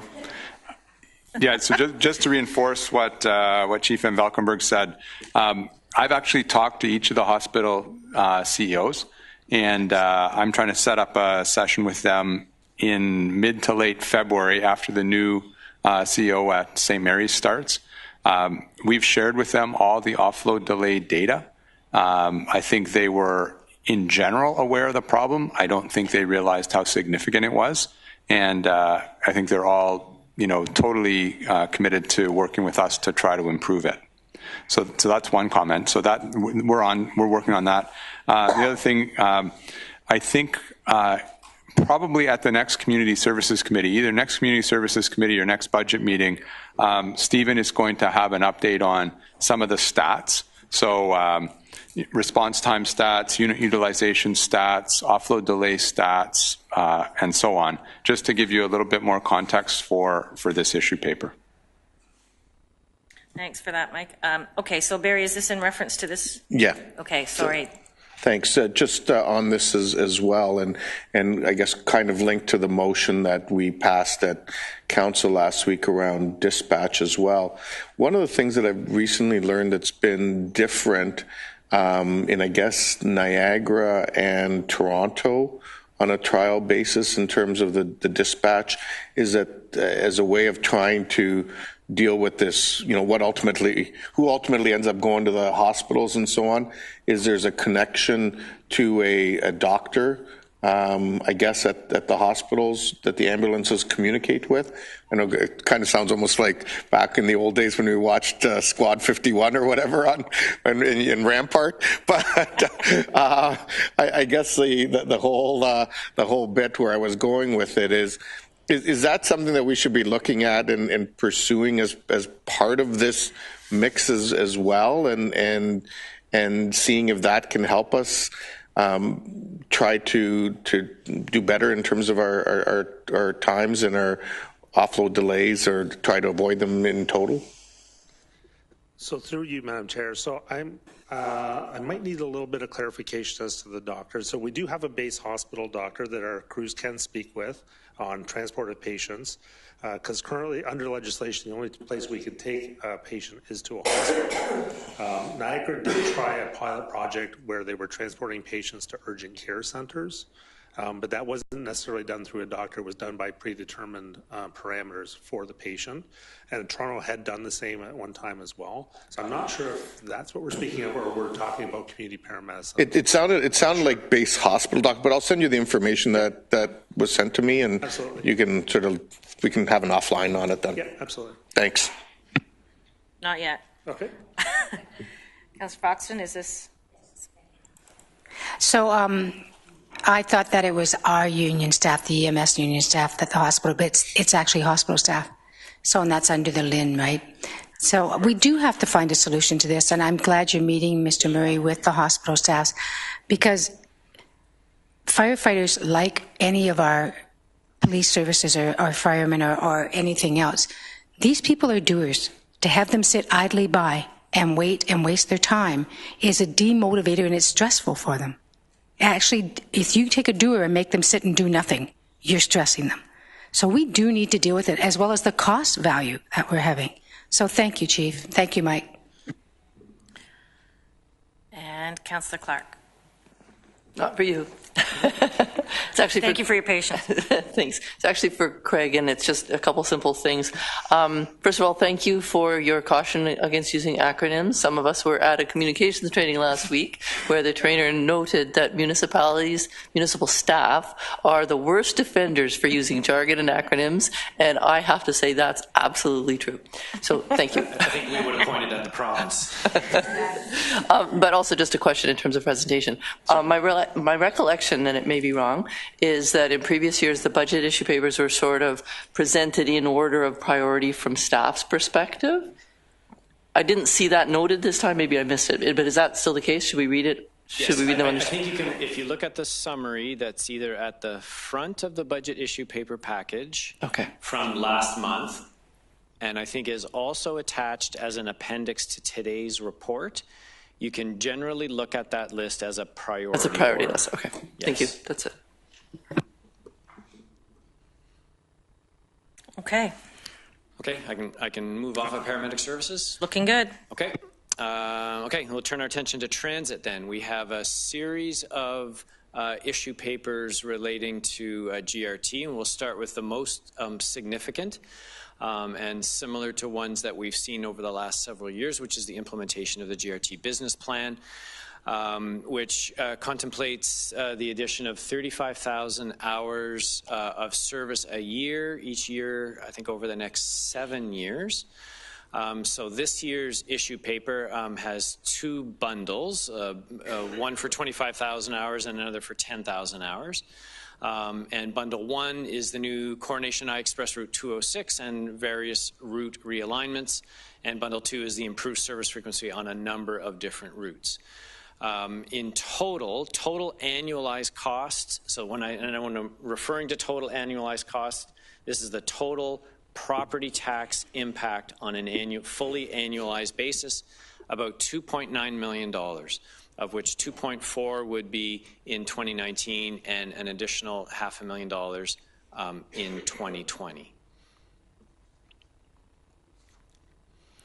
Staying with transit, the Conestoga College UPass, you'll recall that the Conestoga College students held a referendum, I'm going to say last fall, and supported, endorsed the introduction of a UPass similar to the one that's in place, or perhaps identical to the one that's in place at the University of Waterloo and at Wilfrid Laurier, would require an estimated additional 15,000 annual service hours with an estimated cost, so an estimated net cost, so net of the fare revenue, net of the UPass revenue that would be generated, of about $900,000, 600,000 in 19, and an incremental 266 in 2020.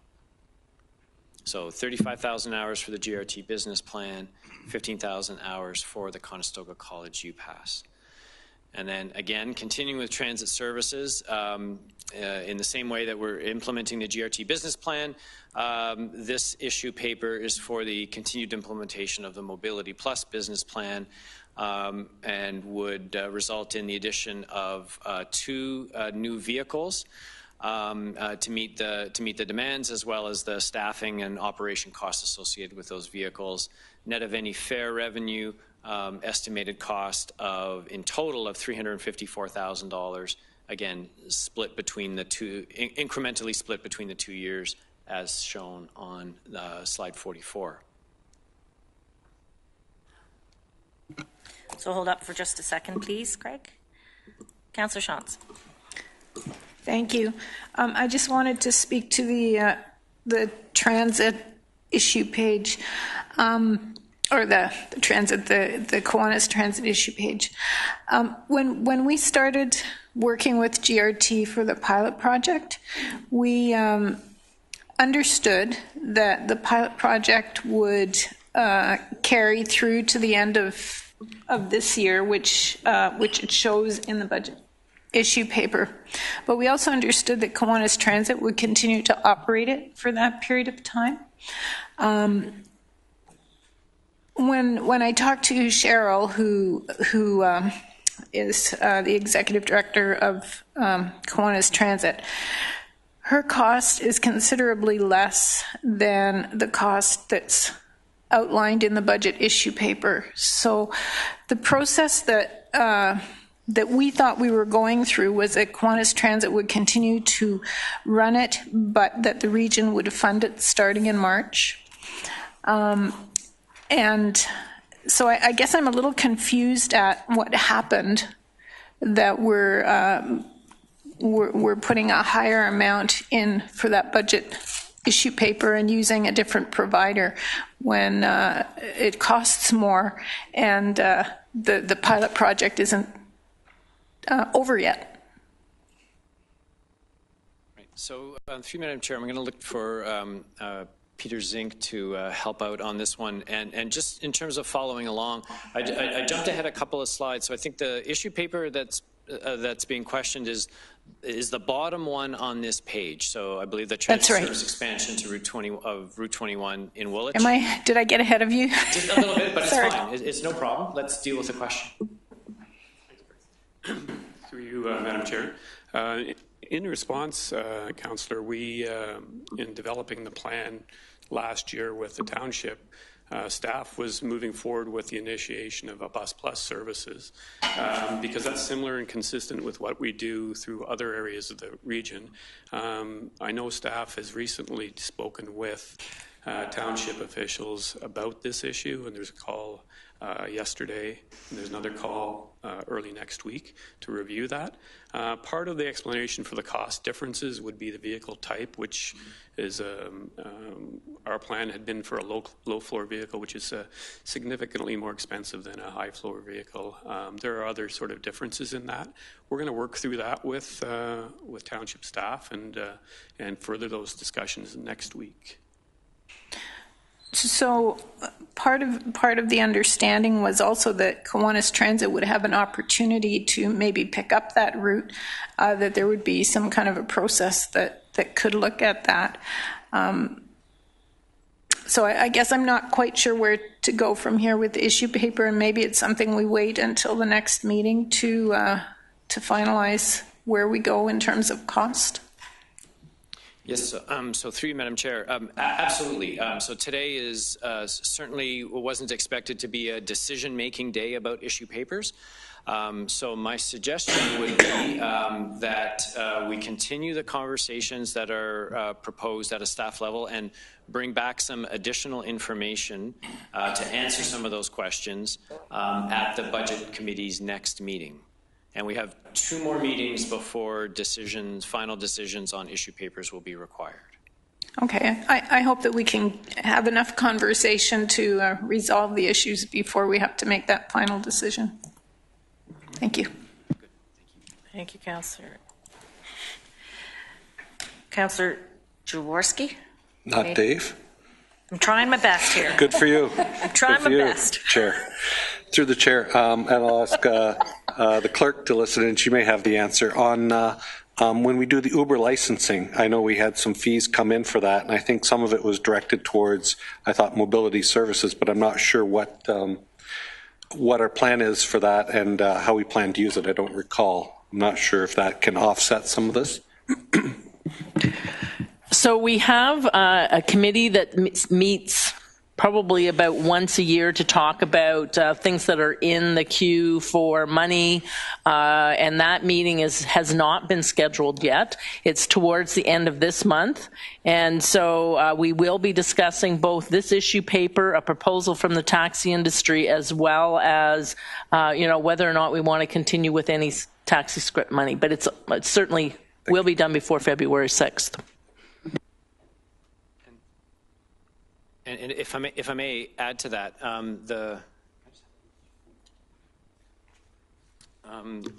so this is the issue paper that we're referring to, and on page 44 of the overall issue paper package, we are showing, in terms of the costing of this issue paper, about $60,000 from that accessibility reserve as a source of funding towards the acquisition of the buses.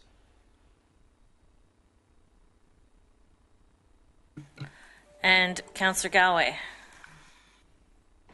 Well, thanks, Madam Chair. Just on the matter that Councillor Shantz has brought up, we did have a brief conversation on that. And I think that we should ask staff specifically to compare the proposition in the issue paper with what Kiwanis Transit can provide in terms of cost as well as the service level, because they are doing the pilot. It would really just be a continuation of what they're doing. That might make some sense, and if the cost is that much more reasonable, it might be something we should seriously consider. We'll make sure that that's part of the information we report back with. Okay, I understand. And so, Craig, I just have a quick question with regard to Conestoga College UPass. And historically, didn't we? So when I sat on the board at Conestoga College, I remember the student rep at the time was quite disappointed on behalf of the students. So I think they sent something to us and we offered it to them and they refused it. So is this just based on whatever student rep is there, or is this a different thing? It's just in order to prioritize it, I just want to know how come it's sort of changed. Oh. So if I recall what happened, last time, Council approved funding for the UPass in the budget, and then the vote went to the students at Conestoga College, and they did not get a sufficient support for it to be to actually be put in place. And if I recall now, we actually then amended our budget to take that piece out. So now the timing, I think, is more helpful in the sense that the referendum has happened, the vote has taken place, and now it's up to council to determine if this is the service that they wish to provide. Much appreciated. Okay, and Councillor Harris. Yeah, on that matter, and forgive me if this has been answered at a previous council, knowing that there's a few newbies here. On that note, there has been some questions, I guess, raised of ourselves as to why there is a delta between the cost for a university student and a college student. I'm wondering if you can help add some clarity as to why that specifically is. Yeah, I don't think I can do it off the top of my head. I'm not sure if Peter can help out with that, and if not, we can certainly bring that information back. I see it's obvious the investment that we're making in addition to the revenue that we're going to generate from that particular pass, but I think it's... Through you, Madam Chair. The difference in the cost is essentially due to the more isolated nature of the college and delivering service to there. It doesn't have the density of transit service around. It costs more to get services there, so that's reflected in the price. The referendum did state the price that you see in front of you. All right. And then when I've got the microphone, there was some additional expenditures that we're going to incur on collections of fines. I guess this is a different matter other than the Conestoga thing. So there was some changes or a regulation that was going to be adopted, if it wasn't already, on uncollected fines. Where are we at with that? And does that impact our bottom line at all? And have we in fact started to generate or collect on these uncollected fines? Because I know that was a long time thing that was coming, and I know it's close, if not already been enacted, and will we see a benefit to that? I'll look to the regional clerk to bail me out on that one. So there were changes with respect to plate denial rules that were put in place with respect to POA fines, and to date, we have not seen a significant shift in the total number of dollars coming back into the region at this point in time, partly because now when people go to renew their license and end up in the plate denial phase, they are paying fines that they may have paid if it came about through the court system anyways. It's these people who kind of neglect to pay at all, and whether or not they are somehow relying on different licenses in order to bypass the system that sometimes still end up in default. And we also know that people do drive without licenses. So we haven't seen a significant shift in kind of the money that's coming into POA. Certainly we'll provide you with some more detailed breakout with respect to some of those costs, and we can do that through a budget information paper. Thanks. And Councillor Kiefer. Thank you, Madam Chair. Just to follow up and clarify some things here on this Conestoga College UPass. I remember the discussion the last time we had on it, and since that time I've been contacted by Mike Dinning, he's the Vice President at Conestoga College, who has asked to have a further meeting with staff, and I think, Peter, I sent you an email with regards to, or to Mike Murray to set up that meeting with regards to further discussion. Now, I haven't heard anything back on that, but I think what needs to happen is that meeting needs to occur so that we can further discuss, because I don't buy this thing about isolation, and not having the density. I mean, Conestoga College is right in the middle of the region. I mean, it's unbelievable. I think they should be on a par to the university students in terms of the UPass, but that's what the meeting was supposed to have discussed or be discussed at. So if that could happen sooner than later, I'd be pleased to see that happen. Mr. Murray. Yes, again, through Madam Chair. Yes, we'll set that meeting up. I have that email from you. I think one of the things that's important to keep in mind, when the students voted in this referendum, they knew exactly what the price of the UPass was going to be. So that's not new information. They were fully aware of that. So I just think that's important context to keep in mind. This didn't come after the fact. They knew what they were voting on.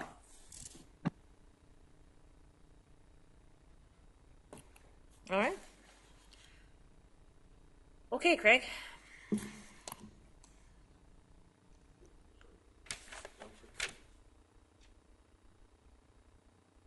Oh, sorry, Barry. Councillor Urbanovic. Just a quick thing, and it's a sensitivity for us Laurier grads. Wilfred. Oh, I'm sorry, what did I say? No, it says Wilfred on the... Oh. Huge pet peeve. Duly noted. We shall have that corrected. Huge pet peeve. Mr. Storts understands.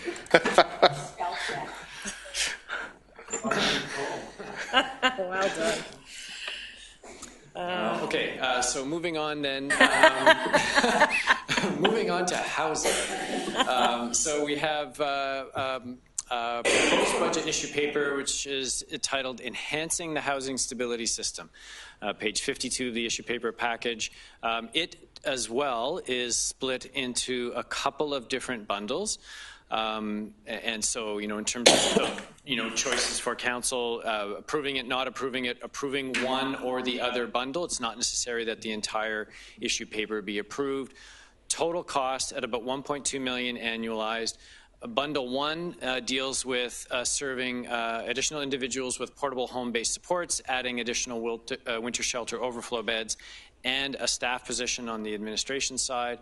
Bundle 2, again, additional portable home-based supports and additional eviction prevention funding.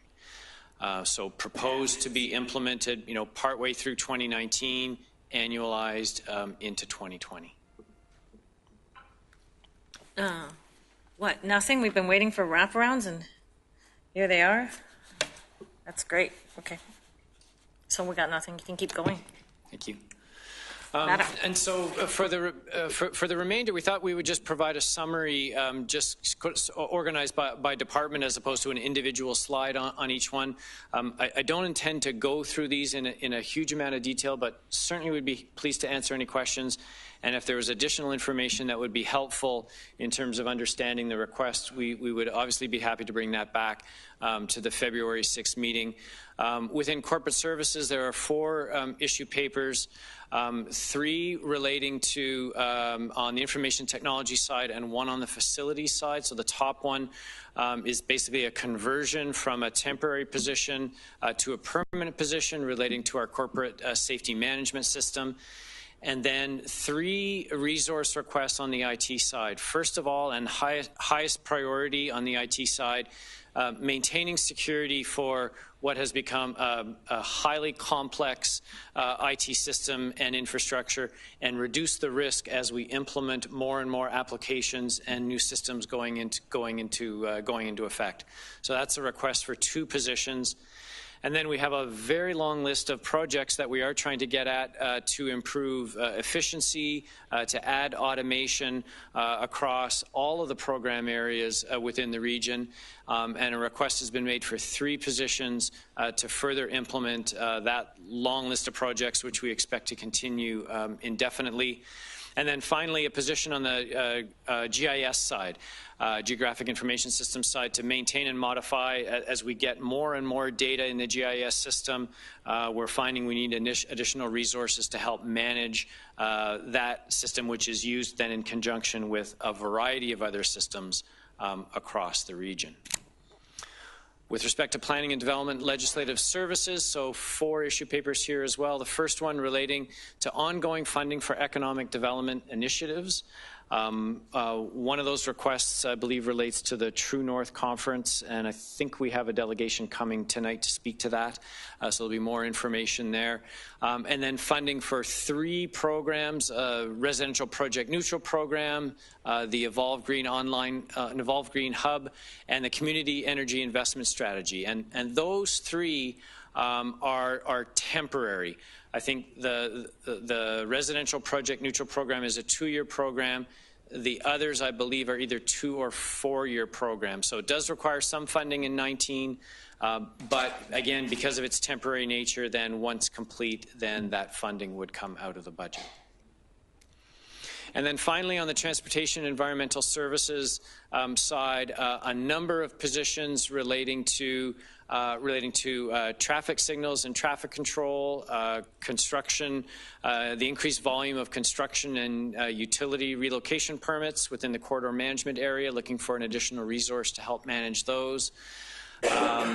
Additional resource to help implement the transportation master plan. Additional resource with respect to the asset management work that the transportation is doing. And then I think at the request of council, 2 options with respect to traffic signal technology. One which would provide that technology across the entire region, a more or a pilot option that would see the technology implemented within the central transit corridor. And then finally, some additional positions with respect, additional requests with respect to asset management, the conversion of a waste collection inspector to a permanent position, and the previously discussed service expansion along for Route 21 in Woolwich. And so that, Madam Chair, is the full list of proposed service enhancements for 2019. Again, the full package was distributed back in December, and if any additional information is required, we can certainly bring that forward. And maybe I'll just pause there before we turn our attention to capital. Much appreciated. Councillor Jaworski. Thank you, through the chair. I recall last year we were having discussions on the advertising around the buses and the wrap to buses, and I thought that was going to come as a budget issue paper of if we wanted to take that off the bus, not take that off, not to put it on the buses, that it would come with a cost to us that would have to be absorbed somehow. So I would have thought there'd be a budget issue paper on that. So I know there was some discussion with respect to the wraparound advertising on trains, and I think that was not pursued. Yeah. But I think we asked for. I don't recall the discussion, but we can certainly look into it and report back. Yeah. Anybody else remember that? Okay. I remember that. Okay, a few people remember it. Good. Not I my also dream. remember, Craig, that there was one advertisement on a bus in Cambridge that a lot of people didn't really like. I don't want to say any more than that. Is it real estate? No. Yeah. No, it's not. Actually, Councillor Strickland probably remembers the bus wrap issue where we weren't going to have bus advertising wrapped anymore and bring that up as a budget issue paper. Do you recall that? Wasn't it us? I know nothing. No? No. Yeah, you do. Okay, good. Okay. Thanks. We'll look into it and bring something back. So should we take our break now? Mr. Sight for sore eyes. Wait. All right. Yeah, okay. Okay, so the remaining slides deal with capital and the information papers, and given that it's 5:15, I'm gonna skip over a couple of these and focus on the most important ones from a capital perspective. And I want to start at slide 56. So remember, we've moved off of water and wastewater now, and we're dealing with the remainder of the capital program. And based on the capital program as it currently stands, we have a debt outstanding profile that looks like this on slide 56. And so I think there's two main issues or takeaways from looking at this chart. One is overall debt outstanding is projected to increase fairly significantly over the next 5 years. And a big part of that increase is, I'll say, the green part of the bar, which is the growth-related debt. So similar to the conversation that we had with user rates, on the growth side, particularly with respect to transportation, we have a significant number of growth-related transportation projects over the first 5 years of the capital program.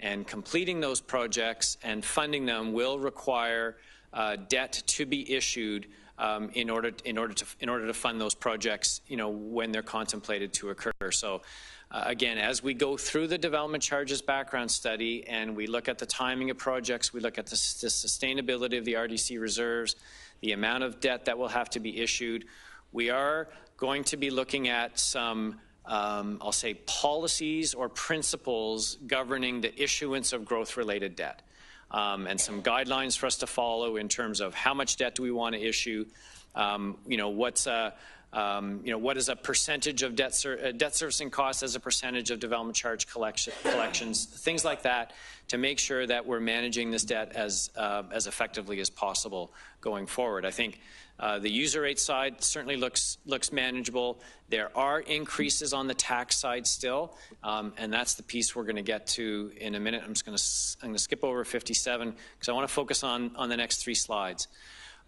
So this shows where we have areas that we have significant amounts of long-term borrowing in our capital program.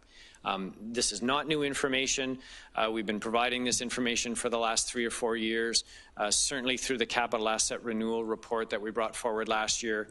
Facilities, waste, airport, Grand River Transit, all areas where there are significant amounts of, I'll say, state of good repair, asset renewal works being done that we don't have sufficient operating capacity to fund.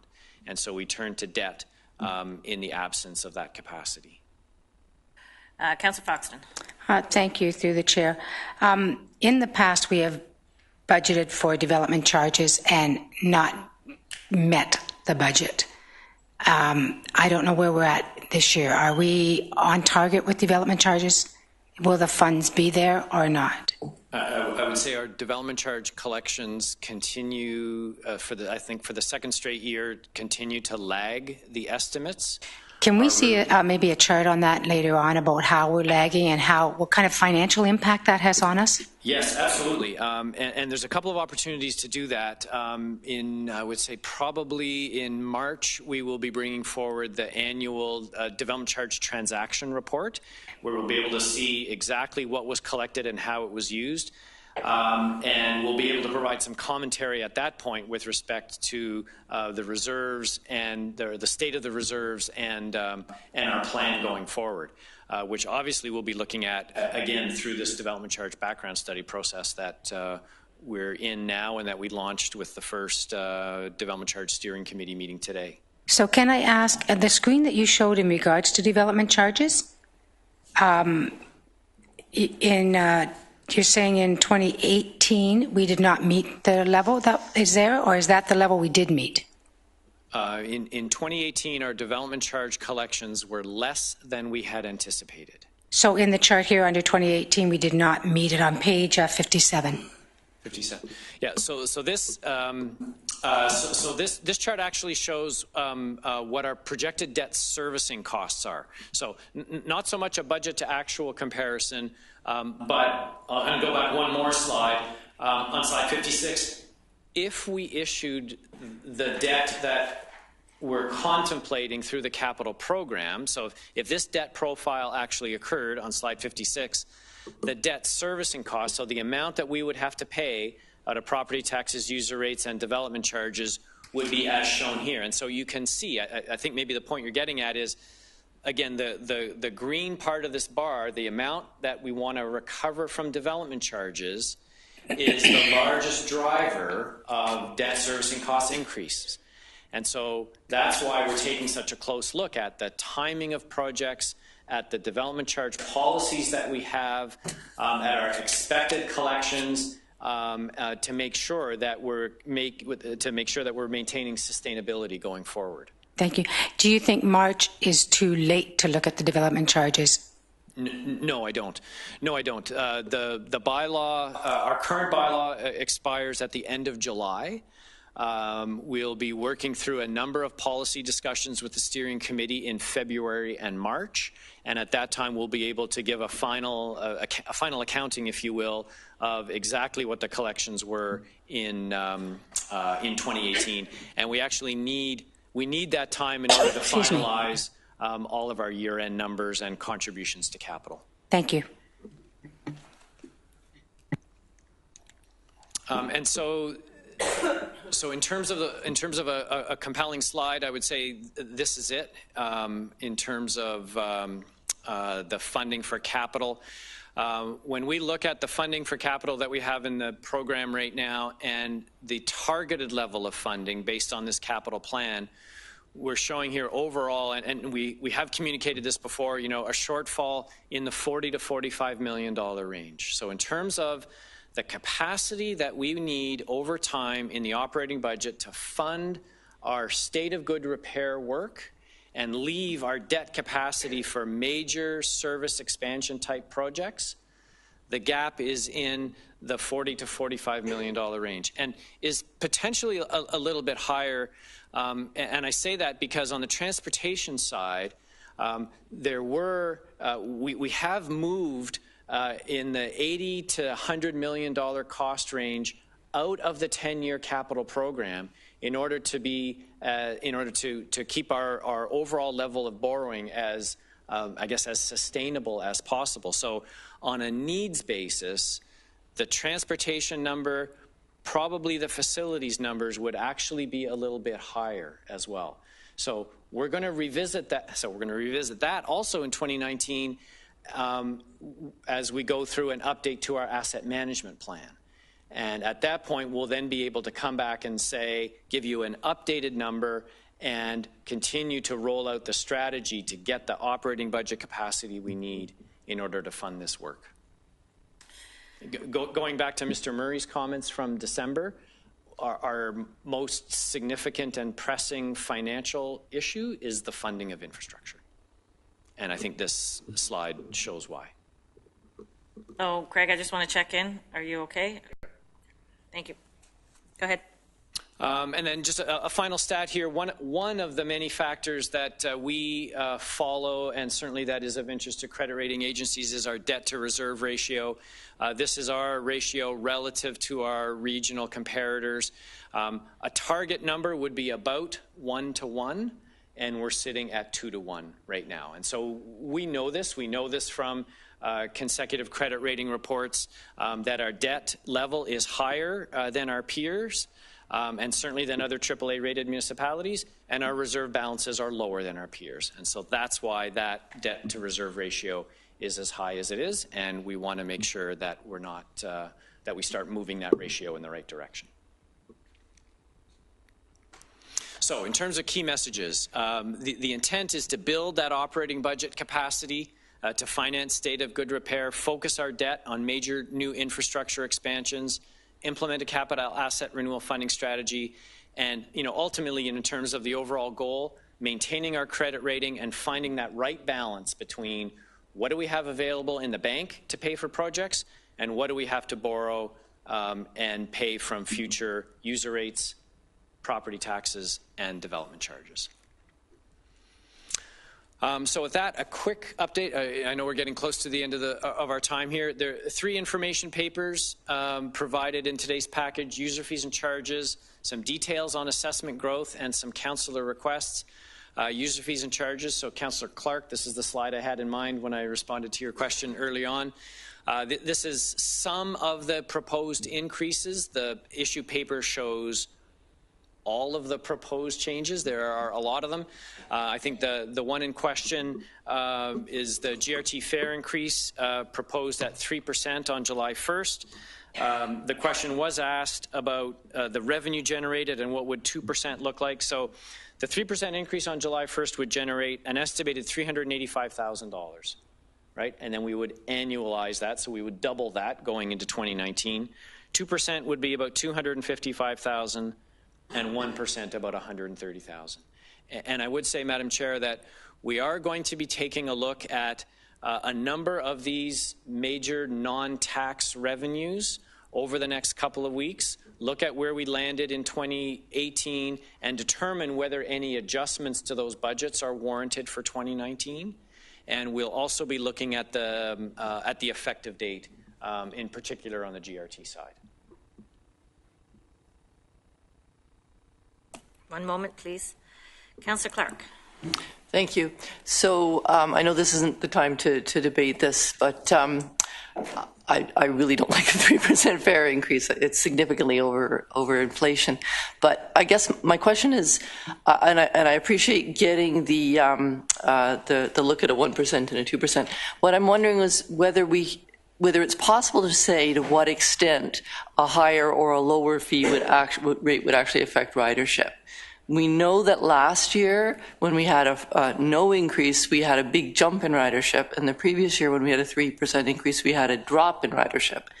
I know that those aren't the only factors, but we did say in our reports that that was a factor. So I'm just wondering about the ridership sensitivity to fares, and whether there's any simple way that we can look not just at revenue, but impact on ridership.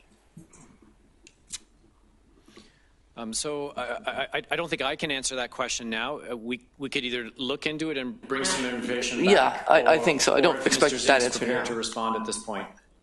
I don't have a fulsome answer, so okay, that's fine. Probably safer for us to bring something back. That's fine. Okay, thank you. Fair enough. Craig, in one moment, Councillor Strickland. Thank you, Madam Chair, and thanks for chairing in my absence today. Just on the 3% increase for GRT, that is a figure that's contemplated within our 5-year business plan, correct? So this isn't a number that we just kind of pulled out of the air. This is a number that we put into our business plan. And it is also related to increase in enhanced service improvements. Also, we have the issue papers in our proposed budget that include significant improvements into transit. So I think it's good to have some information come back on fare sensitivity. I'd also suggest if some information comes back that we also include in there how our fares compare on a relative basis to our competitors across Ontario, because we're typically at the low end of the scale. I still think we are at the low end of scale, but it would be good to see that information when the information comes back that Councillor Clark requested as well. We can absolutely bring that back. Okay.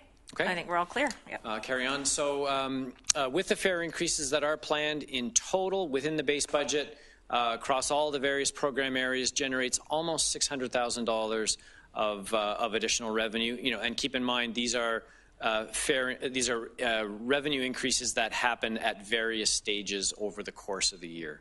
Overall has about a $600,000 impact, and that's reflected in the 2019 base budgets.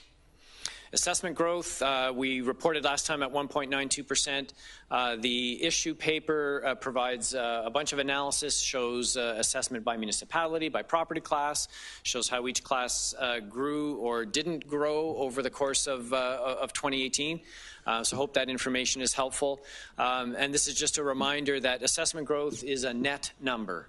And while there are increases to the assessment base as new properties are added and improvements are made, there are also reductions as a result of appeals, requests for reconsiderations, and other changes. Some councillor requests from last time relating to some questions that were posed about fleet and green initiatives in our fleet. We had a request for major sources of revenue, some information about cycling infrastructure, and I believe it was Councillor Galloway that had a question about debt servicing costs as a percentage of revenue. Those are all provided in the councillor request information paper. Okay, so Craig, Councillor Calloway. Thank you, Madam Chair. What I'm wondering is how big a job would it be for staff to pull from all the various budgets what we spend on active transportation and create a separate line for active transportation as opposed to having it intertwined with road projects and various other projects that sometimes it doesn't get its full importance considered.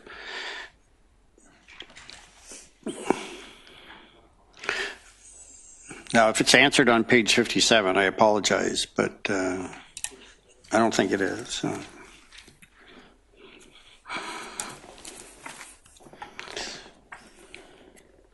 So we do, in the information paper on page 61, there is a table that shows,